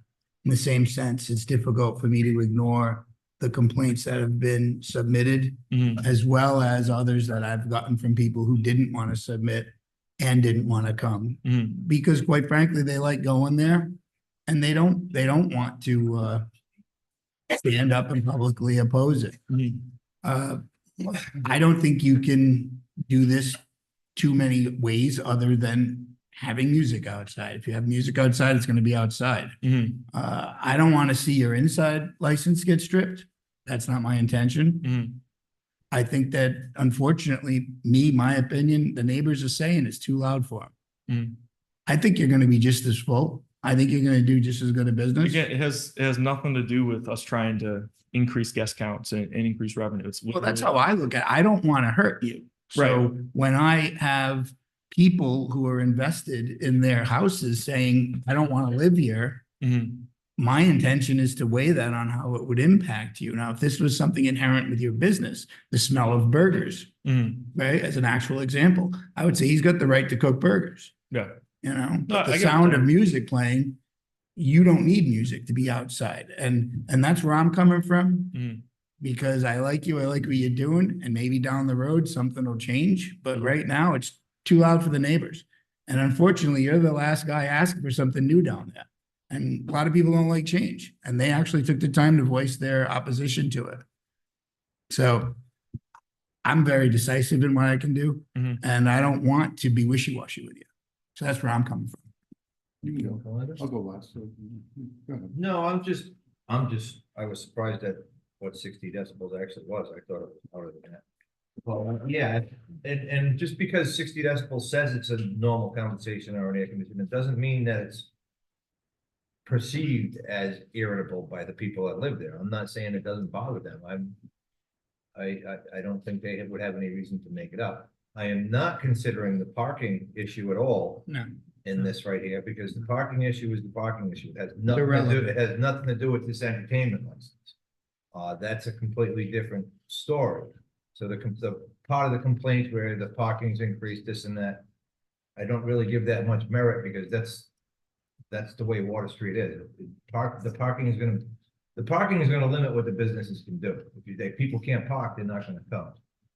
But as far as the noise, I definitely believe it's a reality to the people that are hearing it, even if the decibel meter says that it's just an air conditioner hum, but that's, you know, it's an inconvenience to these people, and I don't want to say I want to revoke it, but I'm trying to think if anybody can come up with a way to limit it. I was gonna say to limit it to 40 decibels, but that right there is the ticking of a watch is 20 decibels.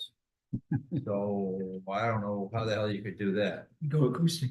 I do have some points that I would like to raise up if I may, if you're finished. Yep, I'm Okay. done. So, well, the chief's gonna, go I ahead. want to make it clear that the parking complaints are not directly solely at John's. Right. Sure. Right, Right. and there was in the letters that Joe read, there was some complaints about parking as well, which really have no bearing on the entertainment license. Yes. Okay, so I wrote down some notes. I took some takeaways. I've read all the emails that come in. I try to walk that area as much as possible and try to interact with the folks that live down there and try to get a position from all sides. So, you know, I'm gonna start at the top. I wrote down, you know, trash, grease, the noise. So the trash, grease, and noise. So as, you know, Sam has mentioned, he's like, you know, I really can't control when those folks come to pick. I don't disagree, but you can give them a little pushback and you can say, hey, look, in the town of Warren, they have ordinances in place and you're not supposed to come, you know, at that such and time. Let's try to see if we can work with that. And that can address the trash and the grease pickup. We're trying to work for a little work-life balance there between you being able to operate your business and these folks being able to sit in their house and being able to enjoy their opportunity in their time. The Cisco, are they bringing like all your food supplies in? It's literally impossible for them. Yeah. So I mean, they're a monster. They deliver at noon every day. Yeah. It's and I get it. They try to get in there as quick as possible. As quick as possible. And I get it. and trash comes Monday, Wednesday, Monday, Friday, Saturday after 10 o'clock and it's Where's your dumpster located? behind. Oh, you're not zoning. Well, but not when that was because I was here. It's between on the backside between the bake shop and the cheese shop. Okay. And And that was the best place they could, when they got all their approvals. It's the only spot you could put it, yeah. And I'm sure there was a lot of discussion about it. Tremendous amount. And that's where it landed. Okay, and the public had their opportunity to say that. Multiple times. And that's where it landed. So Mhm. that's where it's landed. I am a huge supporter and proponent of what came first, the nuisance or, you know, the residents. And not to say that you're the nuisance, just you're kind of coming into that area, which is thriving over the past 15 years. Water Street has exploded. And you're doing your very best to try and to balance this out. So when Kerry was mentioning about, so were you having amplified music down there? Okay, so I don't know if an acoustic guitar, I mean, I want you to have the opportunity to run your business. I also want the folks to be able to enjoy their opportunity in their homes at the same time. You have an entertainment license that addresses inside also? Yeah. Okay. And you're trying to offer something, and I get it, in the dining experience of somebody having an opportunity to listen to some type of acoustic music, or did you bring speakers outside? They come with like a little. But other than, if they're not there, are you having outside music also? We have like just Your house our music. normal house music. Your yeah. normal house music. Okay, and that's when they're not playing. Yeah. Okay. Yeah, we're All right. And I had mentioned way back, you know, to talk with Todd Blount and try to see what his plan was because, yeah, he hit it out of the park.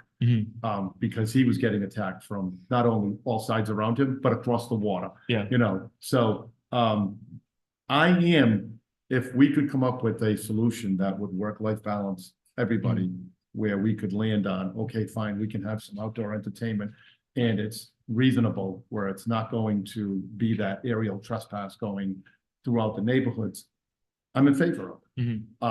But if we can't land on that, then, you know, I think we have to defer back to, okay, it wasn't there, let's go back to just having the house music on the speakers. Yeah. Something along those lines. So, and I'm sorry, the one other thing about the police. I think the chief mentioned from February to June, we had one complaint. So the emails, I'm not saying they're embellishing, but like this is a fact. We had one police complaint, one police finding. So that should be known to the public that we had one police call, the police went down there, they responded, they did their due diligence, and they were found that there wasn't a violation at the time. Now, as a council, if we want to entertain changing that ordinance, that's a different story for a different time. But that's pretty much where I land right now. Thank you. Okay. Thank you.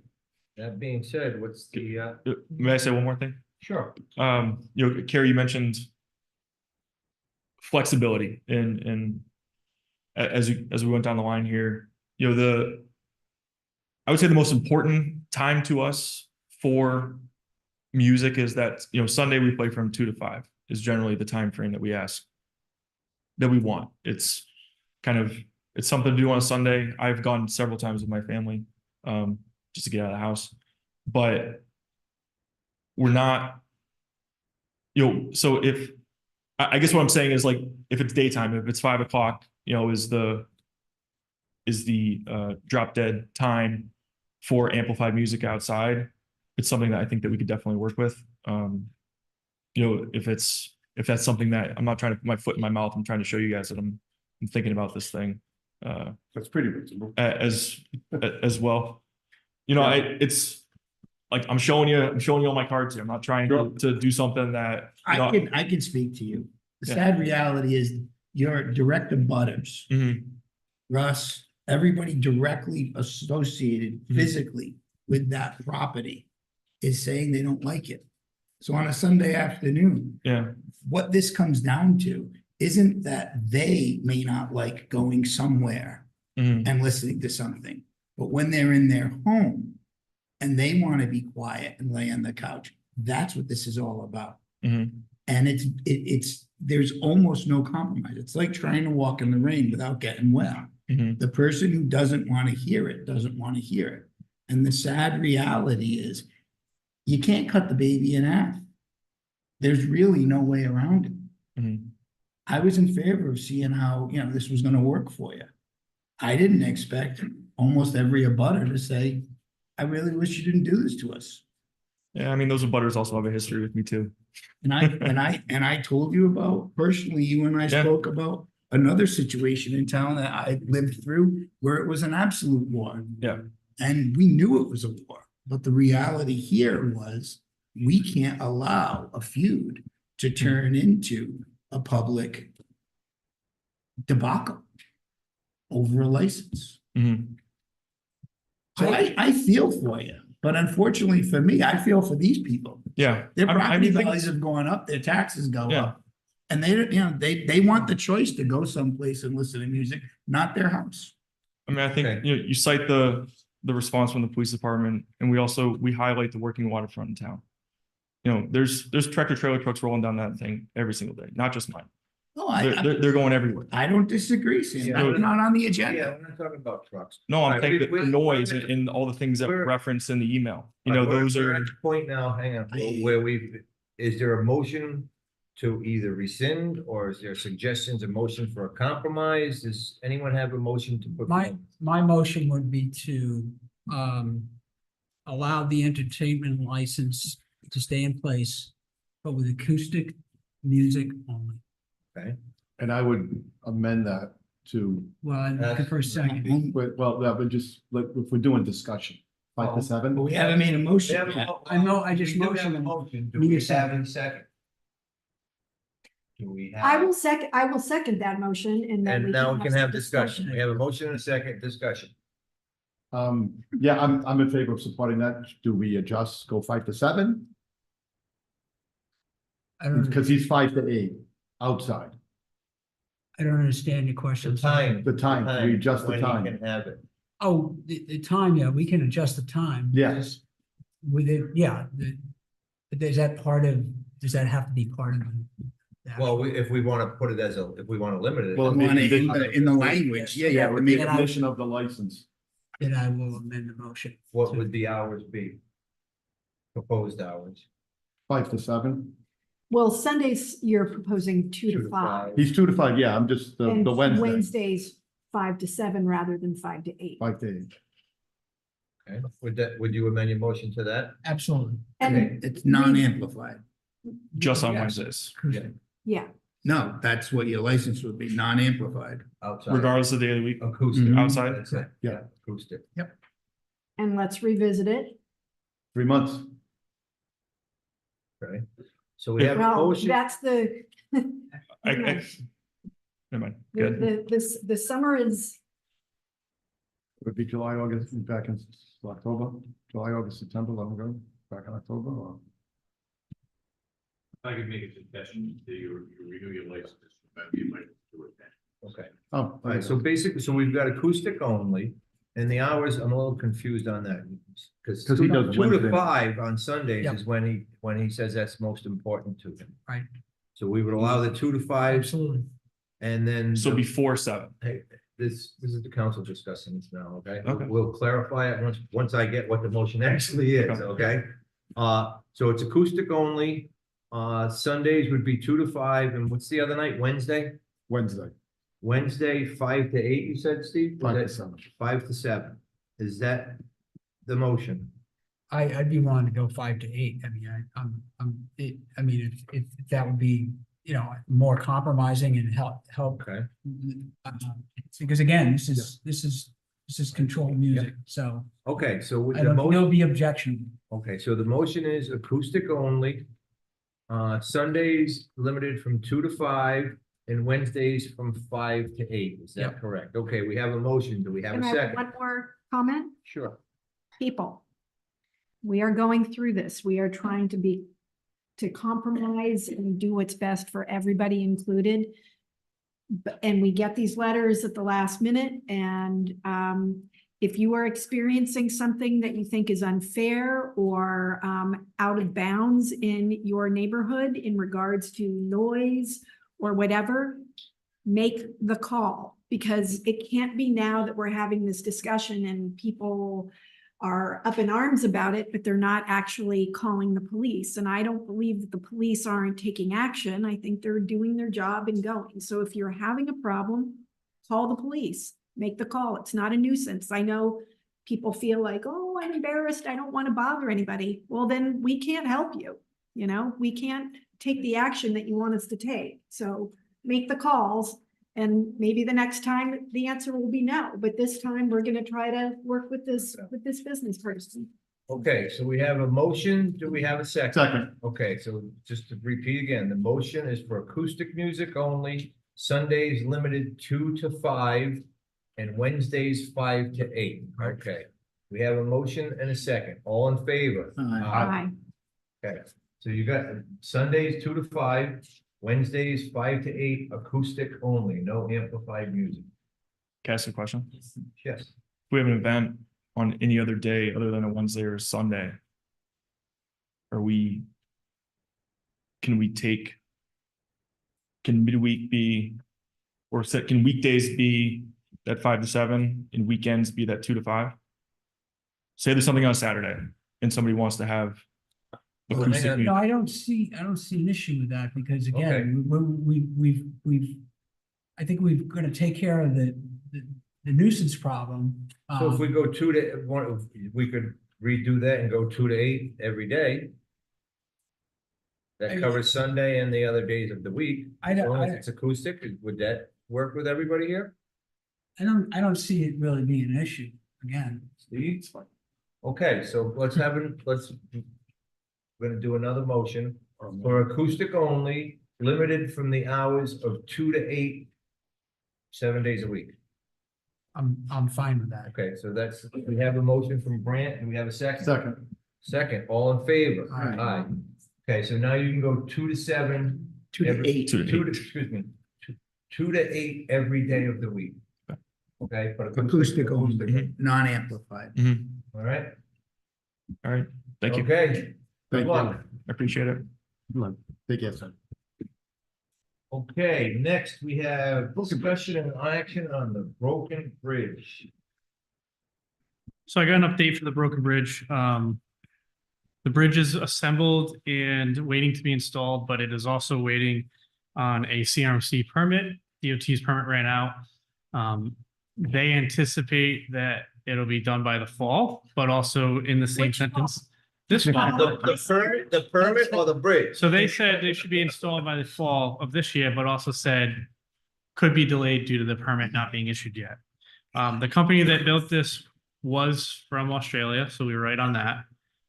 So that makes sense. I have a maintenance manual for it. It is 100-year service life on the bridge. All right, that's good, 'cause we're responsible for it. We are, so in 100 years, it'll be Broken Bridge 2.0. Well, I don't know if the time clock has started already on the 100 years, but 6-month inspection, 12-month inspection, and then every year after that. The inspection kind of guidelines are in the maintenance manual, so I'm kind of clarifying through DOT if it has to be, if there's any certification or if it's a visual inspection from myself, because it's one little span, it's a composite bridge. It's not, there's no real metal pieces to it, just nuts and bolts. So Where was it fabricated? it was made in Australia. It was. It was, yep. Okay. Blimey. It's insane. Yeah, really. Anthony, I have a question for the solicitor. Is there anything that you think could be done with this permit? Can we I make a motion? Don't make a motion. Something can be done. Thank you. So is it here? Has it- It's in Cumberland right now at Okay. Manafort's site. So they have it in their stockyard waiting for the permit to go through so they can come back and finish. But all the abutments are all done. What the hell do you think you need a permit to actually put the top on a bridge? Permit expired.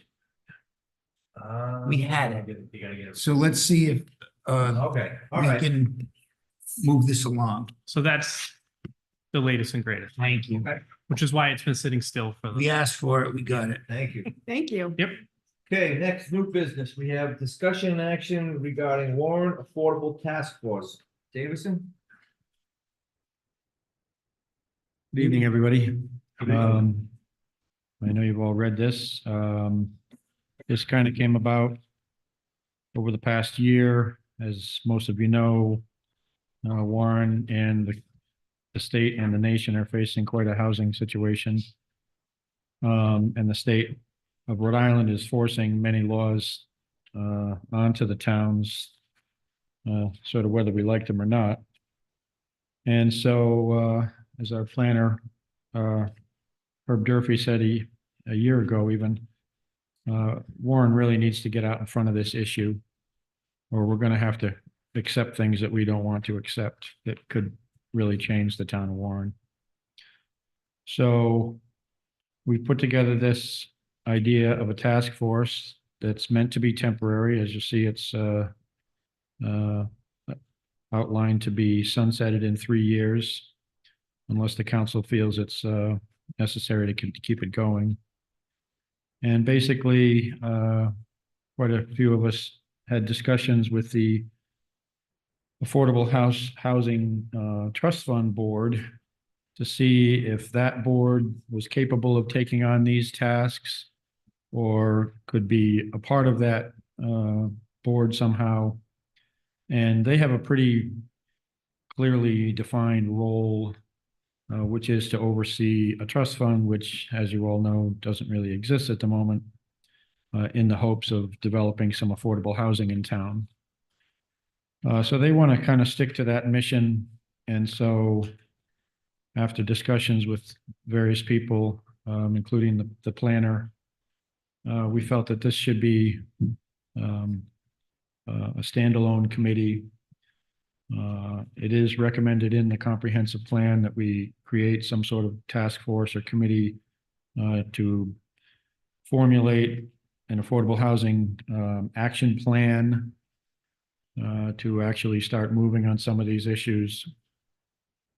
They're very complex, they're very time consuming, as I'm sure most of you know.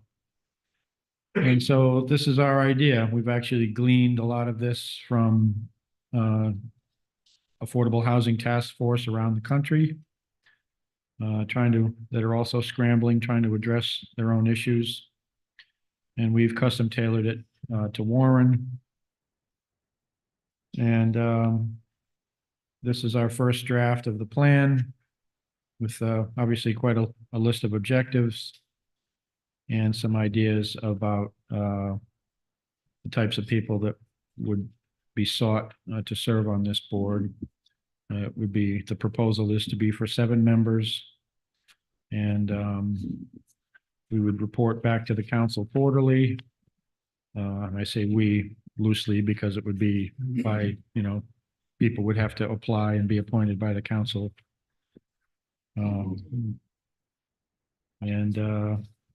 That's the short version. Yeah, Mr. President, I can speak a bit to this. Okay. Because I am on the Affordable Housing Trust Fund Board. Davison and Joan Coltrane, who's also on the Affordable Housing Trust Fund Board, approached the board, our board, and described what they were looking to do. We didn't feel that it was appropriate to fold it into our board because we have a fairly precise purpose as that board. And this goes, as people can read, maybe, I guess, if you're at home, you can't read it, but it's very aggressive and it's very purposeful. And it seems like it needs to be its own entity to do what it wants to accomplish. So I'm in agreement that it should be set up as a separate entity with a limit, and it's advisory board. They come to council with ideas about maybe any number of approaches, as you can see from the objectives. It's a page worth. So I'm in favor of this. What do you mean a separate entity? Well, if we created like It'd be a single subject, affordable housing. Well, he's not, in other words, his board not doing both these duties as well as the board. Yeah, so the other. folding this Yeah. into the Affordable Housing Trust Fund Board, this is more of a task force working. That's what you mean. So don't combine the two. Don't combine them. Maybe I misspoke. I just didn't understand. Yeah, so that was the idea that we came up with here, because again, the Affordable Housing Trust Fund Board's purpose is very finite in just distributing funds.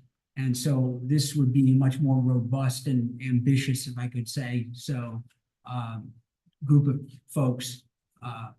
Again, Davis, and you said even legislatively, you might be able to reach out and harness some of that energy. So. Yeah, I think it's going to be important to collaborate with nonprofits in the region as well as potentially other towns and work on some of these initiatives too, because most towns are in the same situation. And I believe you've spoken with the planner. Oh, yes. And he's encouraged you along this way. So there's some buy-in there as well. Okay, why don't we hear from Do you her? see any projected costs You know what I'm saying? associated with this board? No. Okay, Did we hear from the planner? sure. Herb, would you have anything to say on this matter?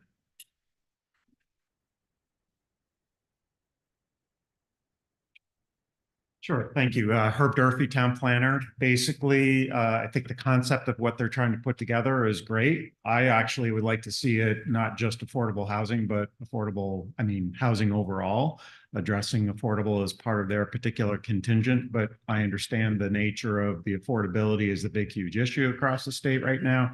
So that's fine. The only thing that I would throw into the fan for consideration is that we are in the middle of dealing with our comprehensive plan right now.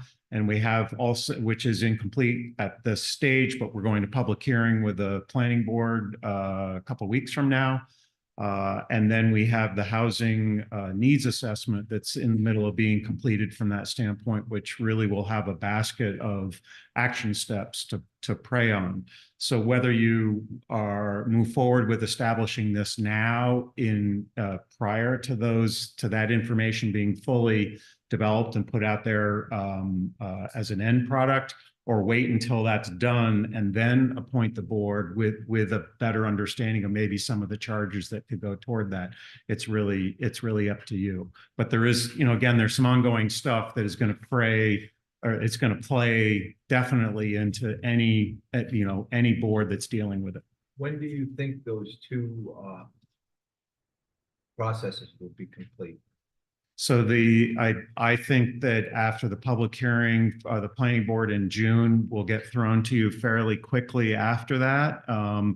We'll just have that 3-week notice. So you may necessarily have to take it up, say, in the August timeframe instead of July. And then I see that being thrown off to the state fairly shortly after that, unless you guys have some significant changes. But basically speaking, once it hits you, I'm assuming, you've already looked at it. We've had the joint session that we're pretty close to being where we need to be. I think you can adopt it before you send it off to the state, but I think the state has already had its review. So again, I think by the end of the summer, you'll have a real good idea of what that comp plan is going to look like. In that same time frame, you should be getting that analysis through the housing needs. Right now, there's an existing conditions that's done. I'm working with a consultant on the action steps. There'll be a public hearing type of engagement process, and again, I think that will be toward the tail end of the summer. So maybe, and once we get those two pieces of the puzzle, I'm thinking maybe continue this to the September meeting. I was thinking, do we need to go through the same steps as we did for the budget committee as far as the advertisements and whatnot, and then the, advertising for the positions and whatnot? It may sync up. You may get there at about the same time and have the group be, ready to hit the road or hit the ground running. You could use the same process, yes, but I do think it's a good idea to sync it up with what you're doing with the comprehensive plan. Yeah. But you can certainly advertise before you have the meeting and use the same contingency that you use for the budget committee. Yeah. Yeah, I just would want to make sure that none of these conflicted with the comprehensive plan. If we approve it, and then that second, what was it? The Housing needs analysis. the housing needs analysis. I think once we have those, then we could make sure that these are both jiving in the same thing. Yep. So I don't have a problem following the same path. My question would be, Tony, to put this together in that language would be, you could do that expeditiously. So in other words, I don't want to wait too long before the language gets put kind of like written up for this. No, I don't think it's gonna take all that long. We have the roadmap already given to you. So if you want for the next meeting, I can do something similar to what was approved. Okay. Right, so we'll get sort of a blueprint essentially just to look at And then at that meeting, we could go to advertise, and then I think that would be helpful. and by September, maybe we have it up and running. Yeah. Okay, could I have that in the form of a motion? So moved. Well, Great. I make a Okay, motion so that the basically, solicitor Does develops the the. solicitor to draft the description and makeup and makeup of the board for the July meeting, at which time we can take it up from there. Exactly. Okay, so we have a motion. Do we have a second? Second. All in favor? Aye.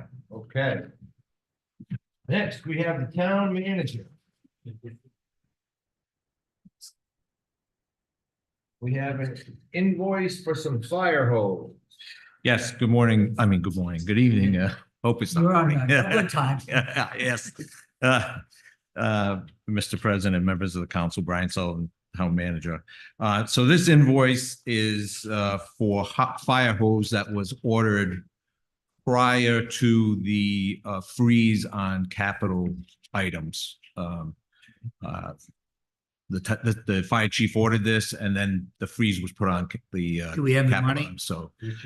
So my recommendation is that we use the opera money for the purchase of this fire. Motion to approve $12,237.30 for CNS specialty from the opera funds. Second. Motion and a second, all in favor? Aye. Okay. Next, we have, agreement with Narragansett Electric. Hey, look. Yes, Mr. President, I met with Rhode Island Energy, and they are, since they were they took over Narragansett Electric. They are now reaching out to communities to formalize an agreement regarding wires that either police or fire would attach to the poles. In the olden days, you would have fire alarm wire that would string from pole to pole that would go to the police station or fire station. Their concern is that if this is strung on the pole, that it would interfere with their utility lines, and that it could cause a safety hazard with their workers. We don't do it, you said. We do not do that, no.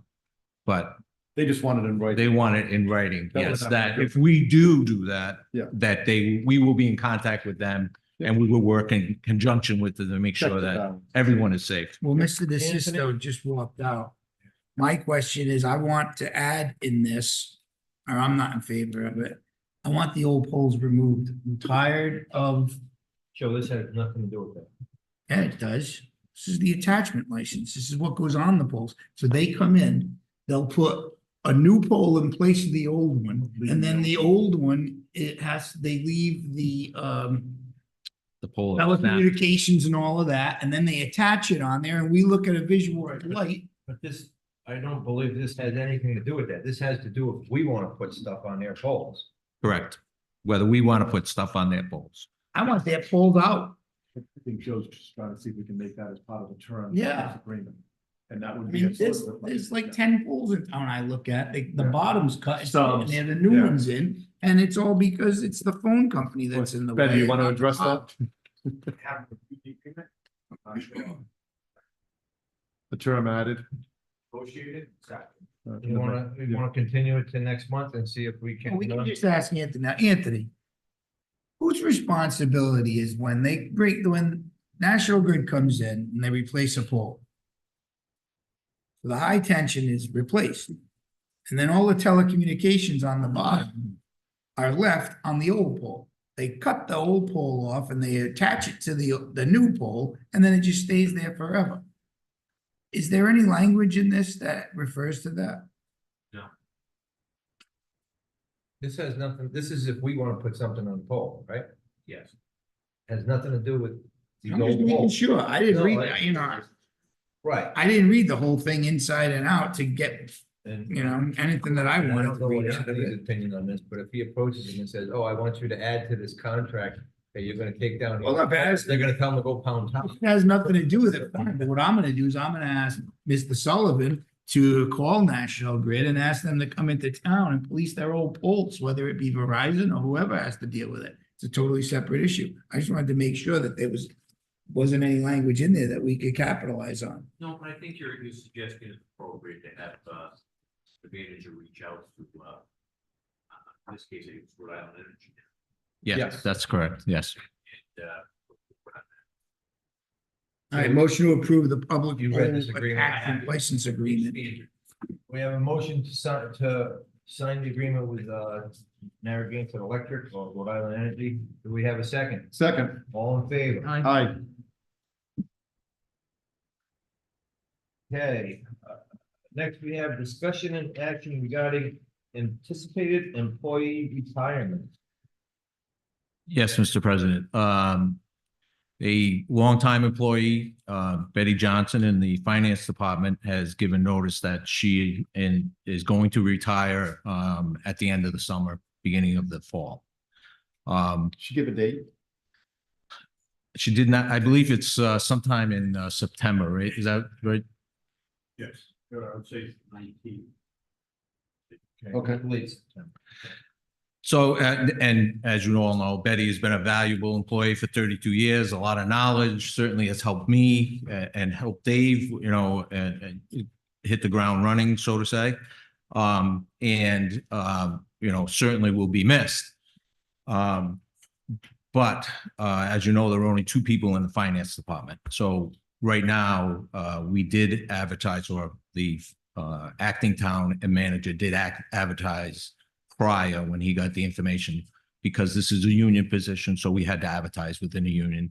And another union employee, Amy Kern, is going to fill that position. So that Did you means say- I'm sorry, who? Amy, Oh, Amy. Okay. Amy, yes. Thank you. So they're training now. So Betty is now training Amy so that there is continuity of operations when Betty does leave. What I am asking permission for is to advertise for the position that will be open once Amy moves jump seats. So there will be an opening there. Isn't Amy in the treasurer's office? She is, but she'll be moving over one seat and that would leave her seat empty.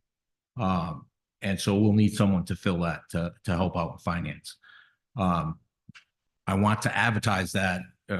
Oh, you mean publicly now? Public So advertising. the I'm sorry. internals already. Yes, I'm sorry. Internally, yeah. Trying to figure out if it was something different. No. Yeah, my mistake. I Yeah. got you. Publicly, I want to advertise that. I want to make sure you're aware of the reason why we're advertising that and vet the people who do apply and move on so that when Betty does retire, it's somewhat seamlessly. So basically, I think what you're saying is we may have a month or two of a double pay for that position because the training and the new person. So we'll have three people while she's training for a month or two.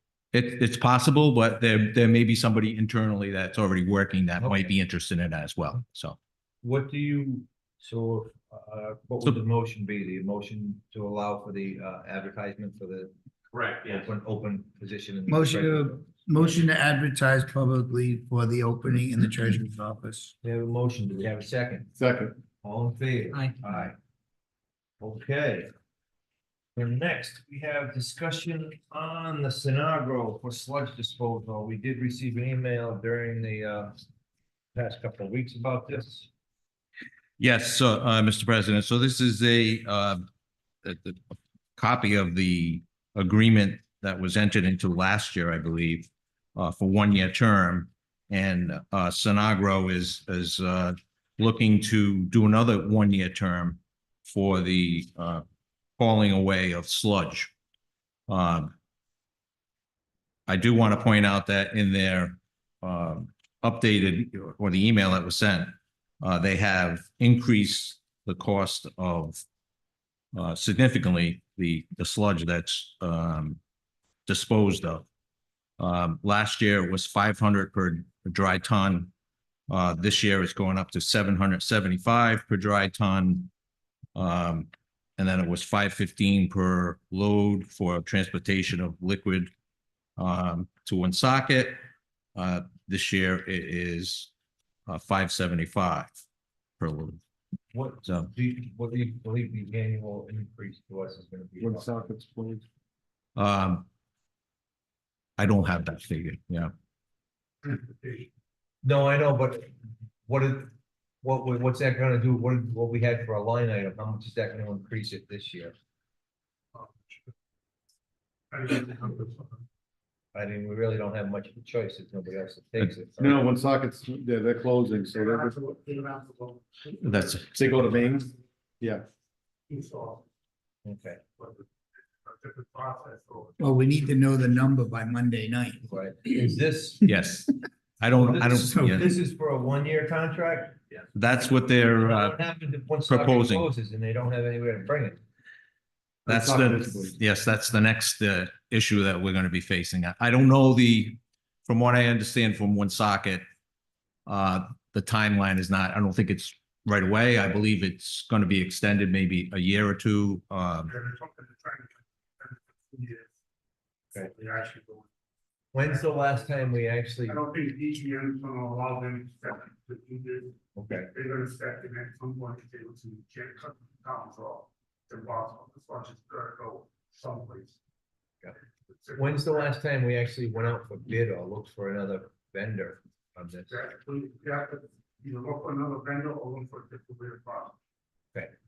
There was some issues a few years ago with the socket issue closed. And Sonata wasn't collecting. And I know that town made some arrangements that she with another vendor before, it's quite expensive. Okay. Well, because my, Yeah. Citadel has not really smoothed it down. They have taken care of us. We're a small entity in their business. We're one truck a day. They go to New Bedford, they 15 trucks that they got in Bedford. You know, so we're not a patient threat to them. okay. You know, So so they've if- always taken care of us. In the last 3 years. All right, my question is, if we sign a 1-year contract, we can't go out and look for vendors. We would have to wait till near the end of this contract. The contract. Okay, all right. Okay. They understand Gary's nature of. Okay, that makes a lot more sense to me. Any other questions from the council?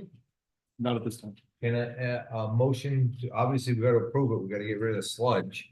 But if you could have the total cost increase. Yeah, I'll work with Norm to Yeah. get how many we do a week and Yeah, kind for of come that- up with a, For the budget meeting. yes. Okay, we have a motion. Do we have a second? Second. All in favor? Aye. Okay. Well, I think that item down the drain. Thank you, Mr. President.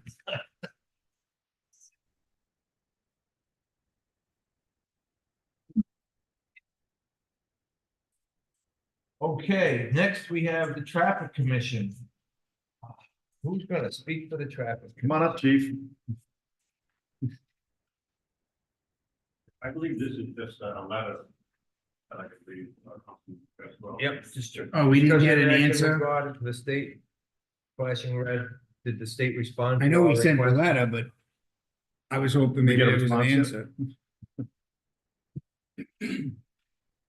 I believe you're talking about the email chain that I had with This is regarding the light.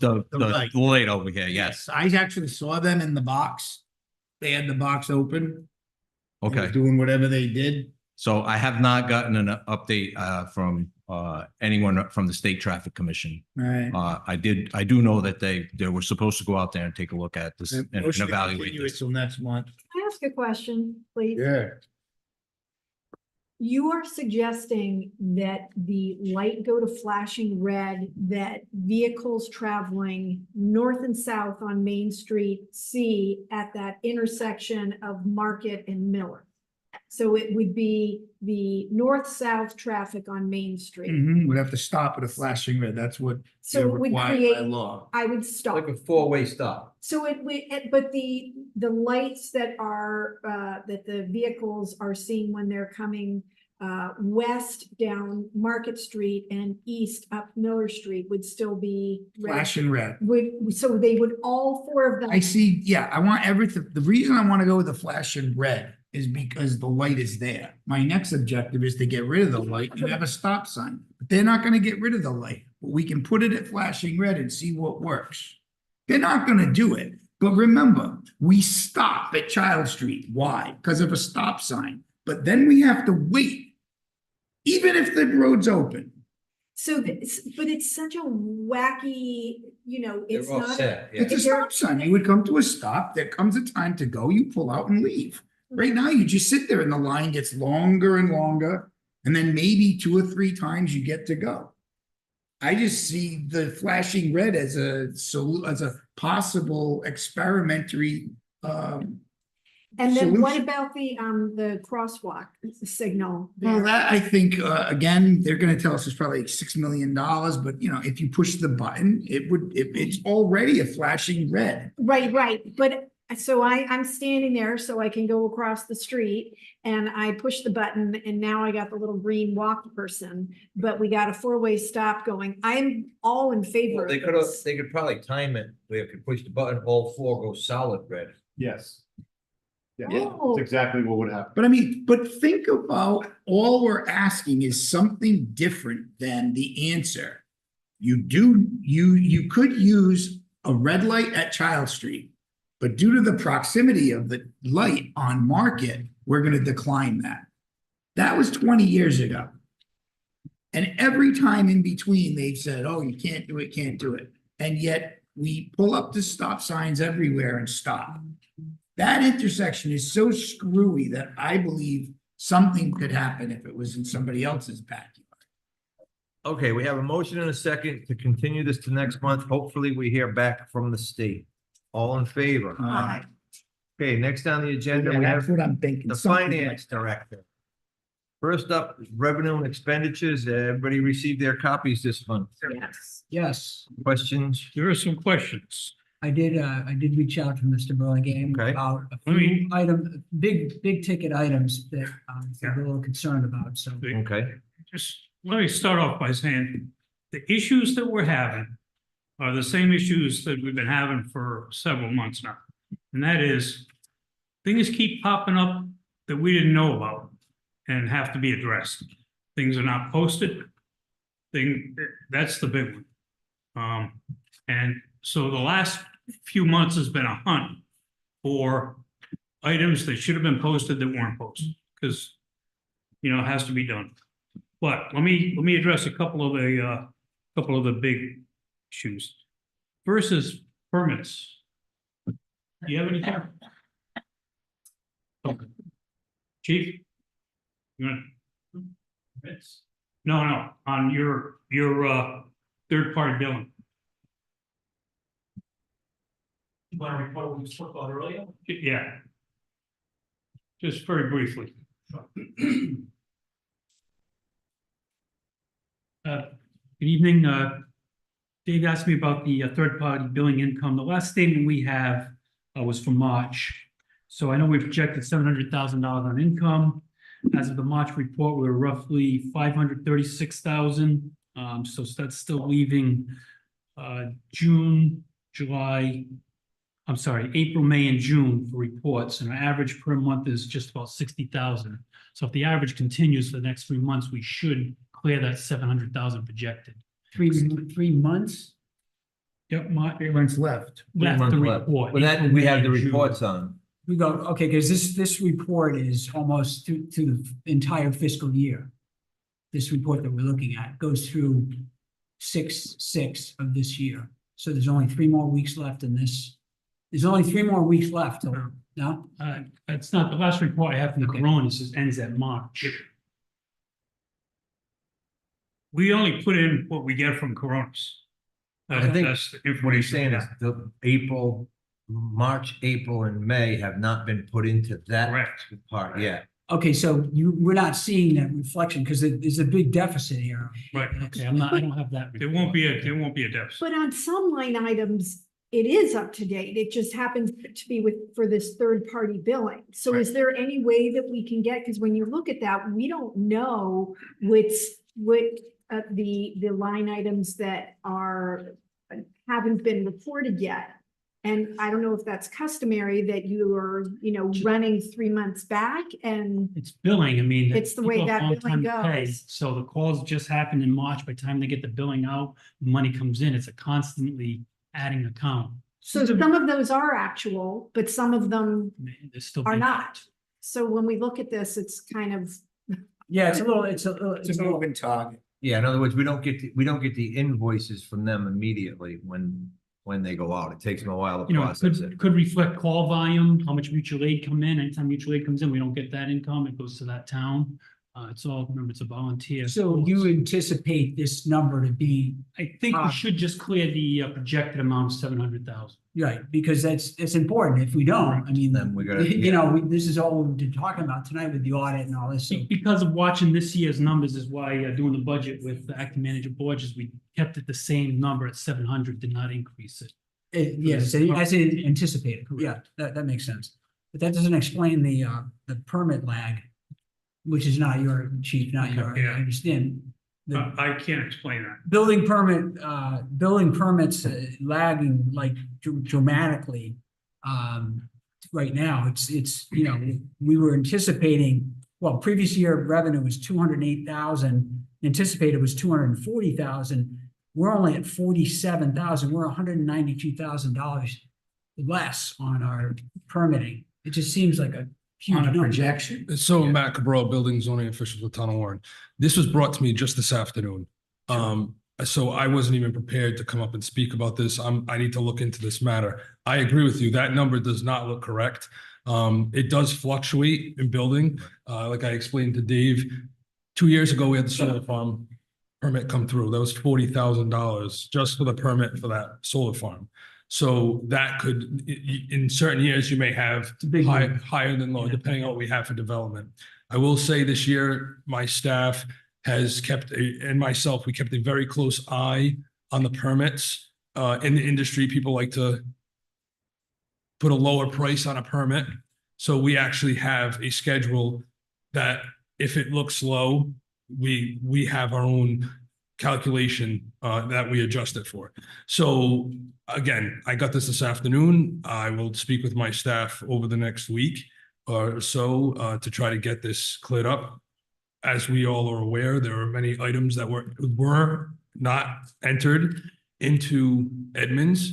And I personally believe that that's what we have here, because for a deficit of $192,000, I think we brought in more money than that. Are the actual permit numbers, the number of permits, pretty consistent with last year? Yes, Yeah, yeah. so it should, probably just wasn't entered. It should, Hopefully it's gonna be. yeah, it should come out around. I mean, it does fluctuate. I mean, one thing we Not were, that much. Well, I just, when I go through this revenues and expenditures report, I'm not looking at small items just because we could spend all night on it. So I just look at a big, and that's a big number. So that's why I brought it up. So. and one thing that we looked into during the budget process last year, and with acting town manager Chief Borges, basically is some of our accounts are not. We need to consolidate some of our accounts. So I'm going to look into this, but I hope, and that this has happened before where it goes into the wrong account. So a good check and balance that'll give you a good idea is check your ADA fees you paid to the state. If they're consistent with last year, then it definitely isn't, and then it definitely isn't non-input. State, you pay $1,000. So if we're about where we were last year, then it's definitely, something's not getting put where it's supposed to go. So and last Friday, we had our meeting with the state tech director for the DBR. So we are, when we had our audit through the state. If we're consistent with what we paid ADA last year, then that number's somewhere, it's floating around in somewhere, you just gotta find it. Thank you. Yeah, let me talk about a couple of these other things. The insurance account, we spent very, very little this year out of that account or it doesn't show up in the report. The reason being is that we just discovered that the payment for last year's insurance was made in July and September, but none of it was posted. So I got all the data today from Trust, and we'll get that in. We can do that now. So that would take care of this. Just about all. Unexpended $435,000 unexpended. Right. Okay, that's a big number. So it'll be down. Yeah. That ties into what you were, but okay. Okay, the employee benefits.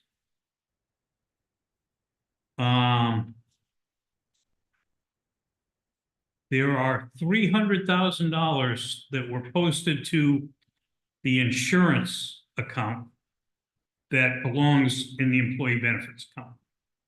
And we'll have to move that, and that'll take care of a good part of that. Well, that you said 300.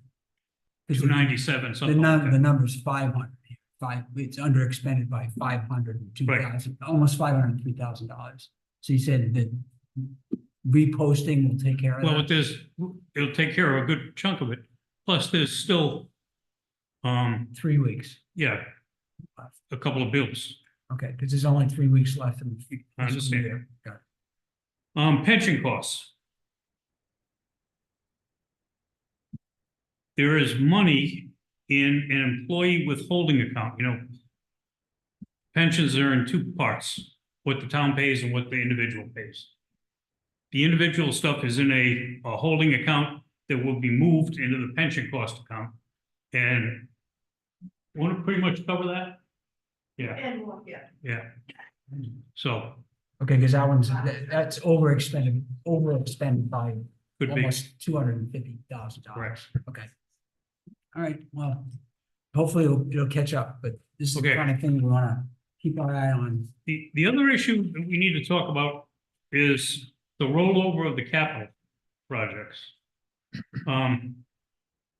Brian and Chief Borges and I, our recommendation is that we don't roll over anything.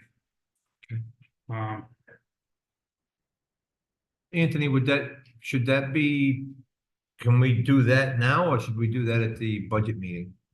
I prefer if you did it at the budget meetings. Okay. Listen to the explanation. We'll put that down for your meeting on Monday. Okay, make sure that gets added to the agenda, please. Yeah, and because I want to understand each one of them and the best course, not just, Yeah. it may be what you're saying, but I want to look at. Yeah, it. we'll have a list and the Okay. reasons, and the Absolutely. reasons We will why list. not to roll them. Perfect, We'll get you a list. okay.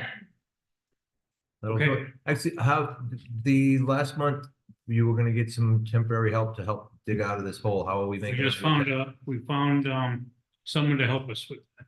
Good. He's a finance guy at URI. And his wife's an accountant also. She owns her own business. So they will both, work on it. And, Okay. Great. we think they could do it. John, Pauline, did you have your hand up? Did you have your hand up? No, I talked with my. Oh, okay. Okay. All right, thanks, Dave. All I got. Because if you had something to say, I wanted to hear it. Okay, next we have Great job. 7 items. Oops, sorry. I got one more thing.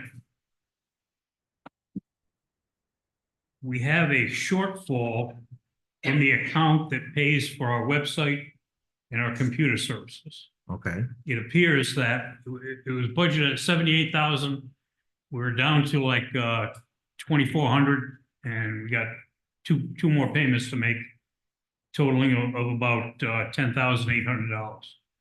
So Where's that coming out of? we need, so we need about what, 7,400? Somewhere in that neighborhood, yeah.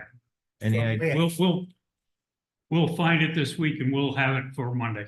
Okay, Where we're gonna take it, okay. but that's coming. And if you could, I'll add a little more to your workload. Thanks. Yeah.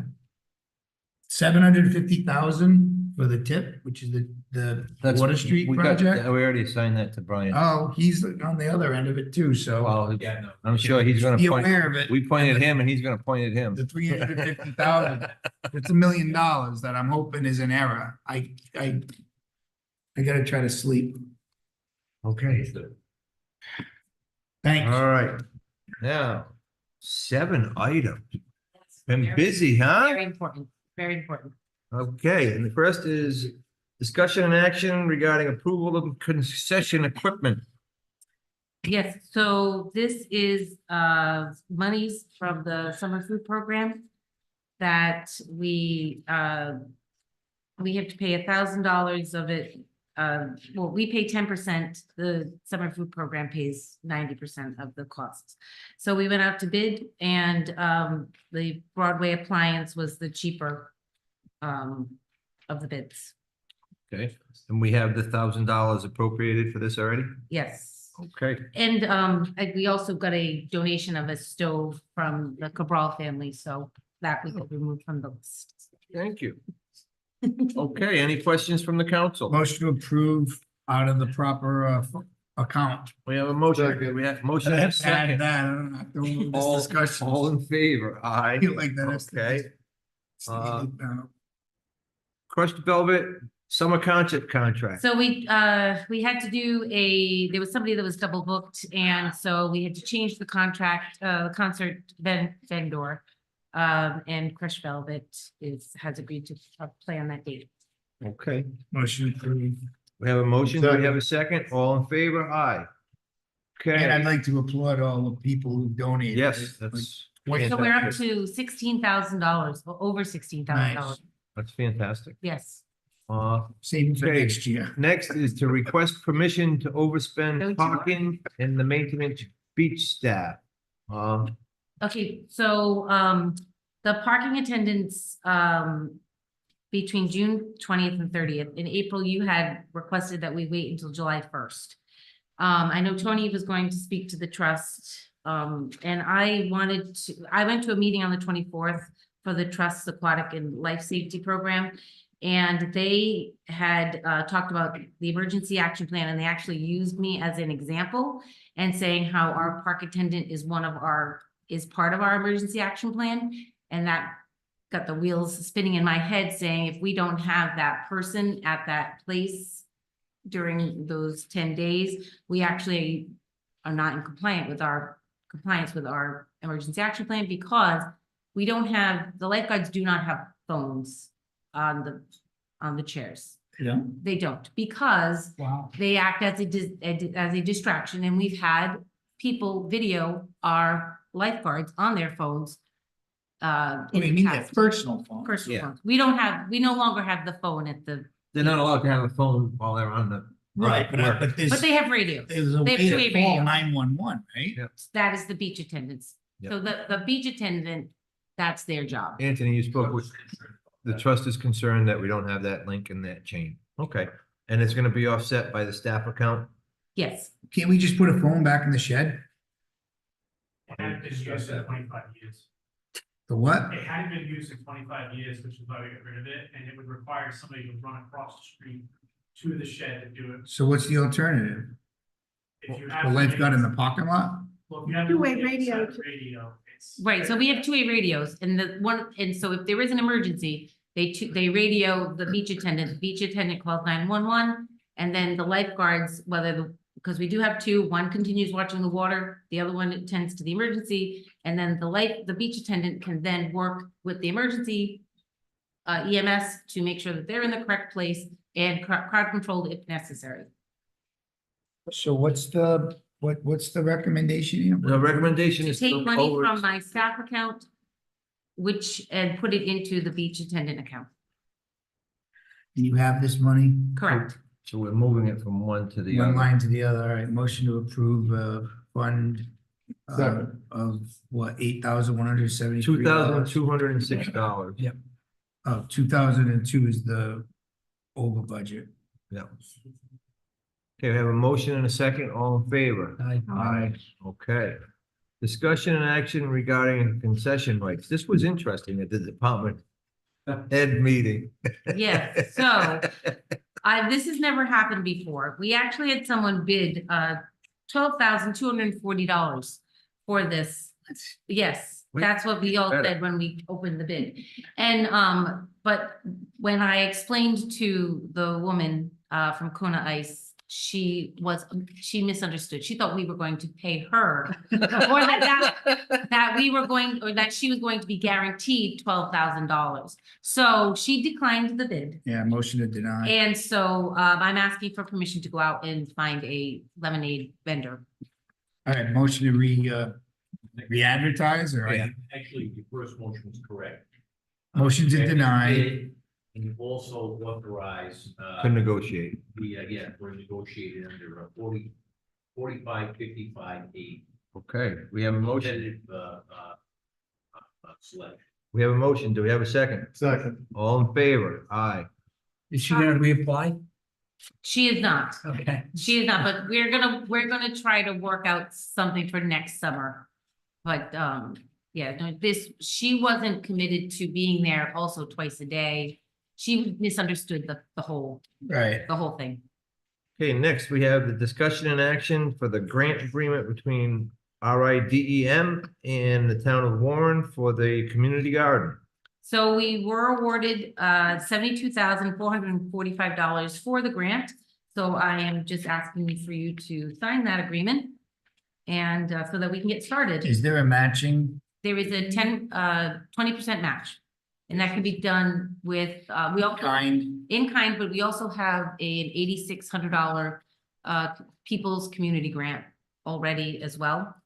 And we do have some additional funds. We had a legislative grant And we had some donations, so we do have. So you're already about halfway there. We have The some end actual client cash. would be the town Yeah, workers. 72 from the grant, 18 from the town.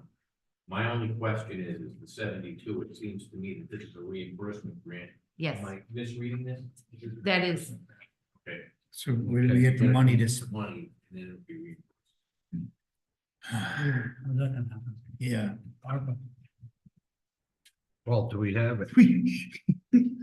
That thing is gone. No, I don't know about it. I don't know if it is. Oh, how about, motion No, I approved don't- contingent on finding the money?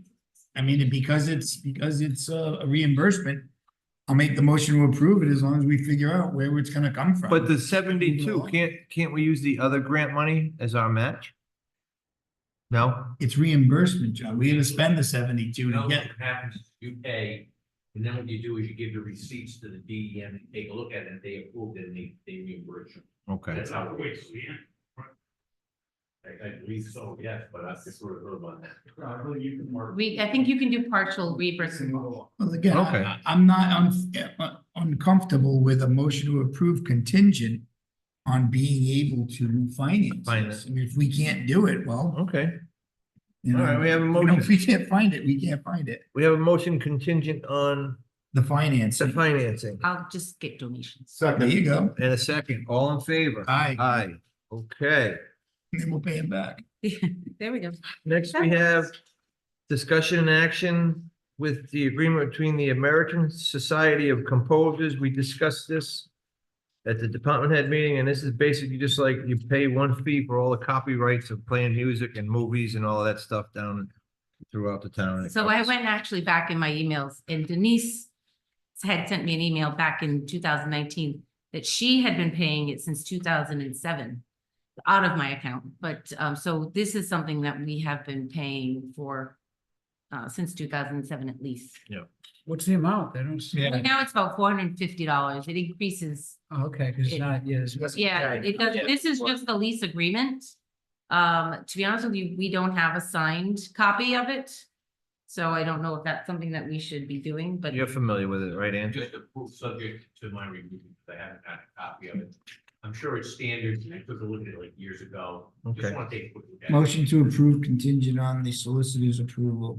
We have a motion. Do we have a second? Second. All in favor? Aye. And last, we have the renewal request for Warrentown Beach on Sunday mornings for free yoga. yes, so this is a repeat request, but he does want to add some evenings. So he was looking at Thursday evenings, and I want to talk to him about, he was saying alternates, so. But If he's offering it free to the public in yeah, Warren. it would be free at the beach, Motion and he has to life, approve. and he has insurance. Motion to We have a approve. motion and a second. All in favor? Aye. It's a great spot. And then just for information, I wanted to let you guys know that one of the grants that we received from the Rhode Island Commerce Department was for the summer events making mini grants, and we received $20,000. So that will go towards our summer concert and movie series and the end of the year celebration for camp. Great. Good So- job. Thank you. Thanks, Sarah. Okay, that's all. Okay, next on the agenda, we have the planner Yes, and happy. and an update on the Fuss and O'Neill agreement that we agreed to last month, I believe. Wait, Tara, a $20,000 grant and it's gonna go towards the concert series? Yes, that's what it has to go towards. That's what we applied for. Oh, So it's a summer grant that the Commerce Department issued to bring the commerce to this area, like to. I guess the only thing that sticks in my head is we just got done talking about your success in raising $17,000. And now we have $20,000 for the concert series. Right, so what we can do is we can put that, spend the commerce money.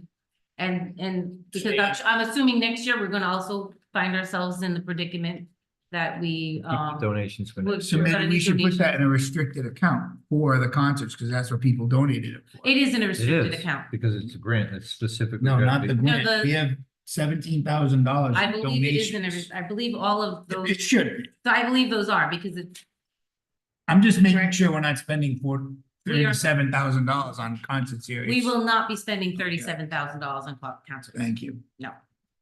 Okay.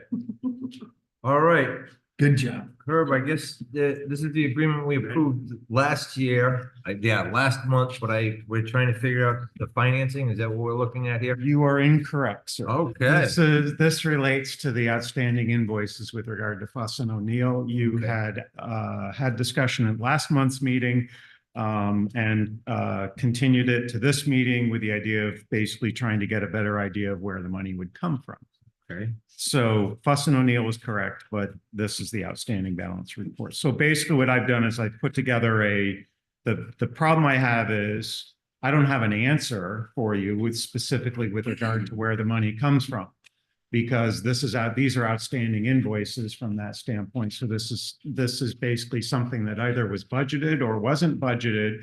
There was some authorization to proceed on work, and this remains to be unpaid work from that standpoint. Work was done.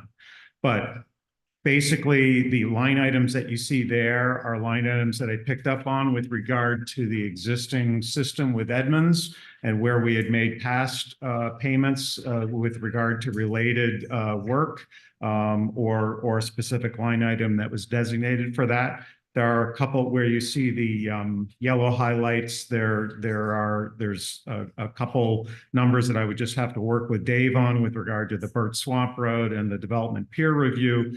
The Water Street drainage improvements, which is the bulk of the outstanding invoices, there is no line item for that.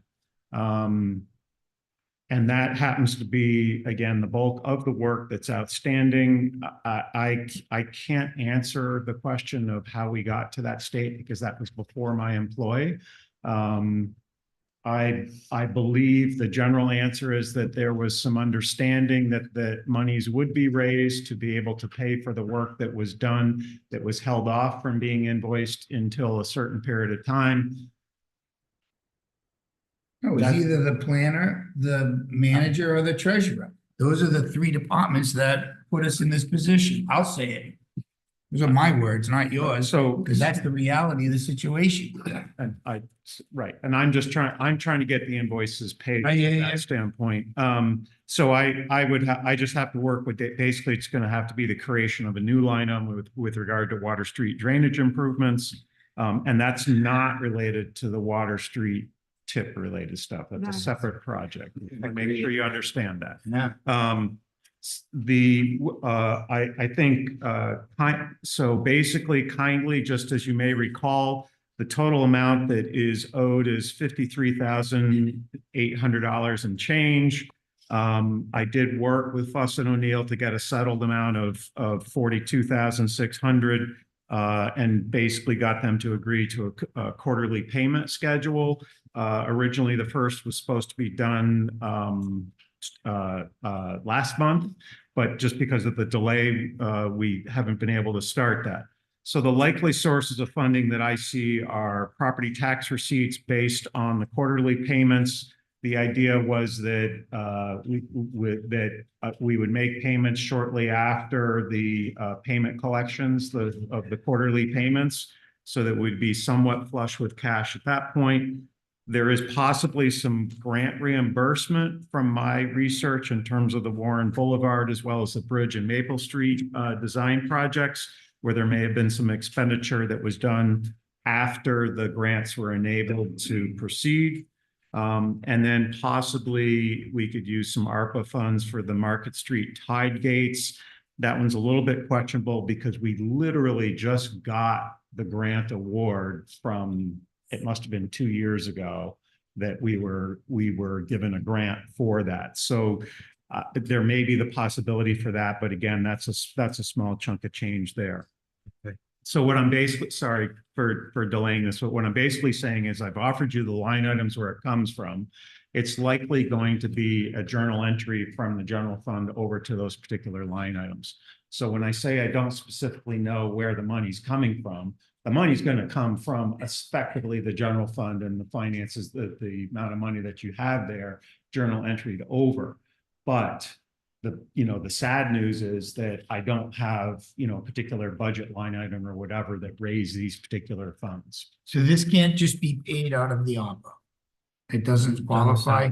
Some of these do not qualify because they Because of the were dates? prior to the date of the ARPA eligibility. Didn't we have that breakdown before? Didn't you say don't we know what that breakdown is? What breakdown? The breakdown prior to the date and the date. I thought there was didn't you say there was Yeah. 24,000 we I can, believe there was 20-something thousand that. That we can- That occurred after, The ARPA American date. Rescue Plan was put in place. so we can utilize that. So we know where that's coming from. And Yeah. then we go into the payment plans. Right, but we still gotta, the payment plan is gonna have to come out of the general fund. Correct. It's just gonna be a general, right? Yeah, it's gonna be. Right. So But like you said, it'll be staggered Okay. with the So tax. basically, I guess, well, the motion should be something like to authorize the payment, the quarterly payments, to the extent opera money can be used, and then whatever cannot be used for the opera money to come out of the general fund. Yes. And if there's grant. And, Grant- yeah, preferably grant money, Obviously, I'll correct, try yep. to do that. Yeah, Second. general fund would be the last I'll option. second that. Okay, did I make it? You did. Oh, okay. We have a motion and a second, all in favor? Aye. Great, thanks for your time. Okay, thank you, Herb. Well, Last but not least, I think, right? Yep. What's Roy? Roy, you, oh, he's already gone. I was gonna say, you missed coming up here? I guess not. Okay. This is our yearly transfer station price update. I kind of messed up the memo afterwards. I was doing this late at night, one of these nights with the baby. So, but reading it, the way I look at it is we have about two options with the transfer station fees this year. I want to keep all the fees the same because we didn't change the landfill fees are staying the same this year for us right now. So unless they change, I don't see the point in us changing. We have a good number going. I think the only real talking point is the stickers. Currently it's $20, you get 400 pounds.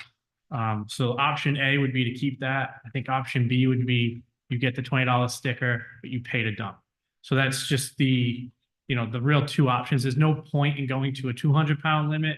It really breaks down to a $4 difference. So it doesn't make sense. On the third page, I kind of broke down some numbers that confused me after a while too, but basically not everybody uses their full allotment of 400 pounds. Some people go over that 400 pounds and then they end up paying the residential rate. Some people don't use their sticker weight at all. So 150 stickers have been sold that have zero weight tied to them right now. They just bought the sticker to buy the sticker in case they need it. Or to go to the beach. Or go to the beach. There's been 912 stickers sold. Like I said, 387 of them went over the 400 pounds. So it kind of balances out between who's going over, who's not, and about how much you have. And if everyone went over their sticker weight, the town would be on the hook for about $33,000, loss with the fact that the 400 pounds is about $48 worth of, say, trash. And they're only paying 20 for it. So the town is on each sticker is kind of eating $28. But I think given the financial issues, the tax rates, my recommendation is to keep it as option A. It seems to be working right now. But option B would generate $25,000. Option B would generate. I was confused when the language that you used said because of the So- constraints, we shouldn't be giving. this Right. I away. mean, I see that. The transfer station itself is not really a revenue generator. It's obviously primarily Service always, that we provide. it's always in the red. So, it just depends on how we want to look at it.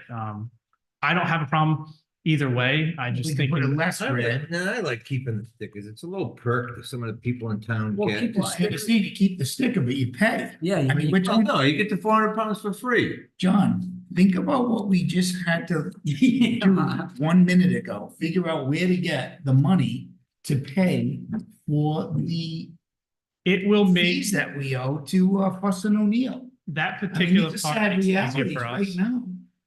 That money will cover the Fussin O'Neill. It's gonna come out of the general fund anyway, so no matter how you look at it, either.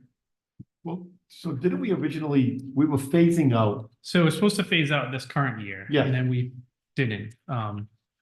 So it is possible just to continue it and say we'll phase out this upcoming year here. It's easier for us to manage if it is a pay to dump. Did you figure out if we took the sticker and put it at $50 and kept the What? 400 pounds, where would that put us? You'd make, essentially, you'd have $2 off of each 400 pound. Like Yeah. the town would, We would balance it out. yeah. Okay. The only So why don't problem we do with, that? Why don't we Because put- people just gonna spend $50 to go to the beach.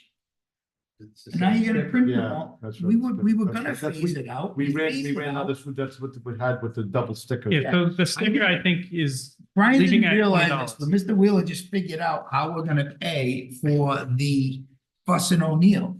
And then deal with it next year. Yeah, the $20 to me is like, if that's you're buying in to utilize the transfer station.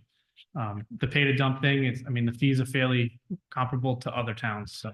Hey, the 3 days are over and this is the year you. Well, we do were it. supposed to phase it out.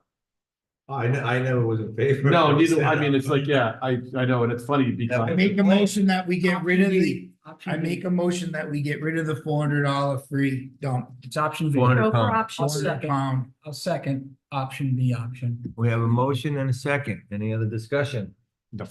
All in favor? Aye. I vote nay. I'm opposed, I am opposed. but the But it motion passes. Of course it passes, and we just paid the fees for the Fuss and O'Neill Okay, engineering. that being done, Motion to adjourn. We approved it, we'd be 50,000 in the hole, because we still gotta come up with the 25,000 for the. you want to stay? Yeah. I got a motion to adjourn. So You want to second it, Joe? second. All in favor? Aye.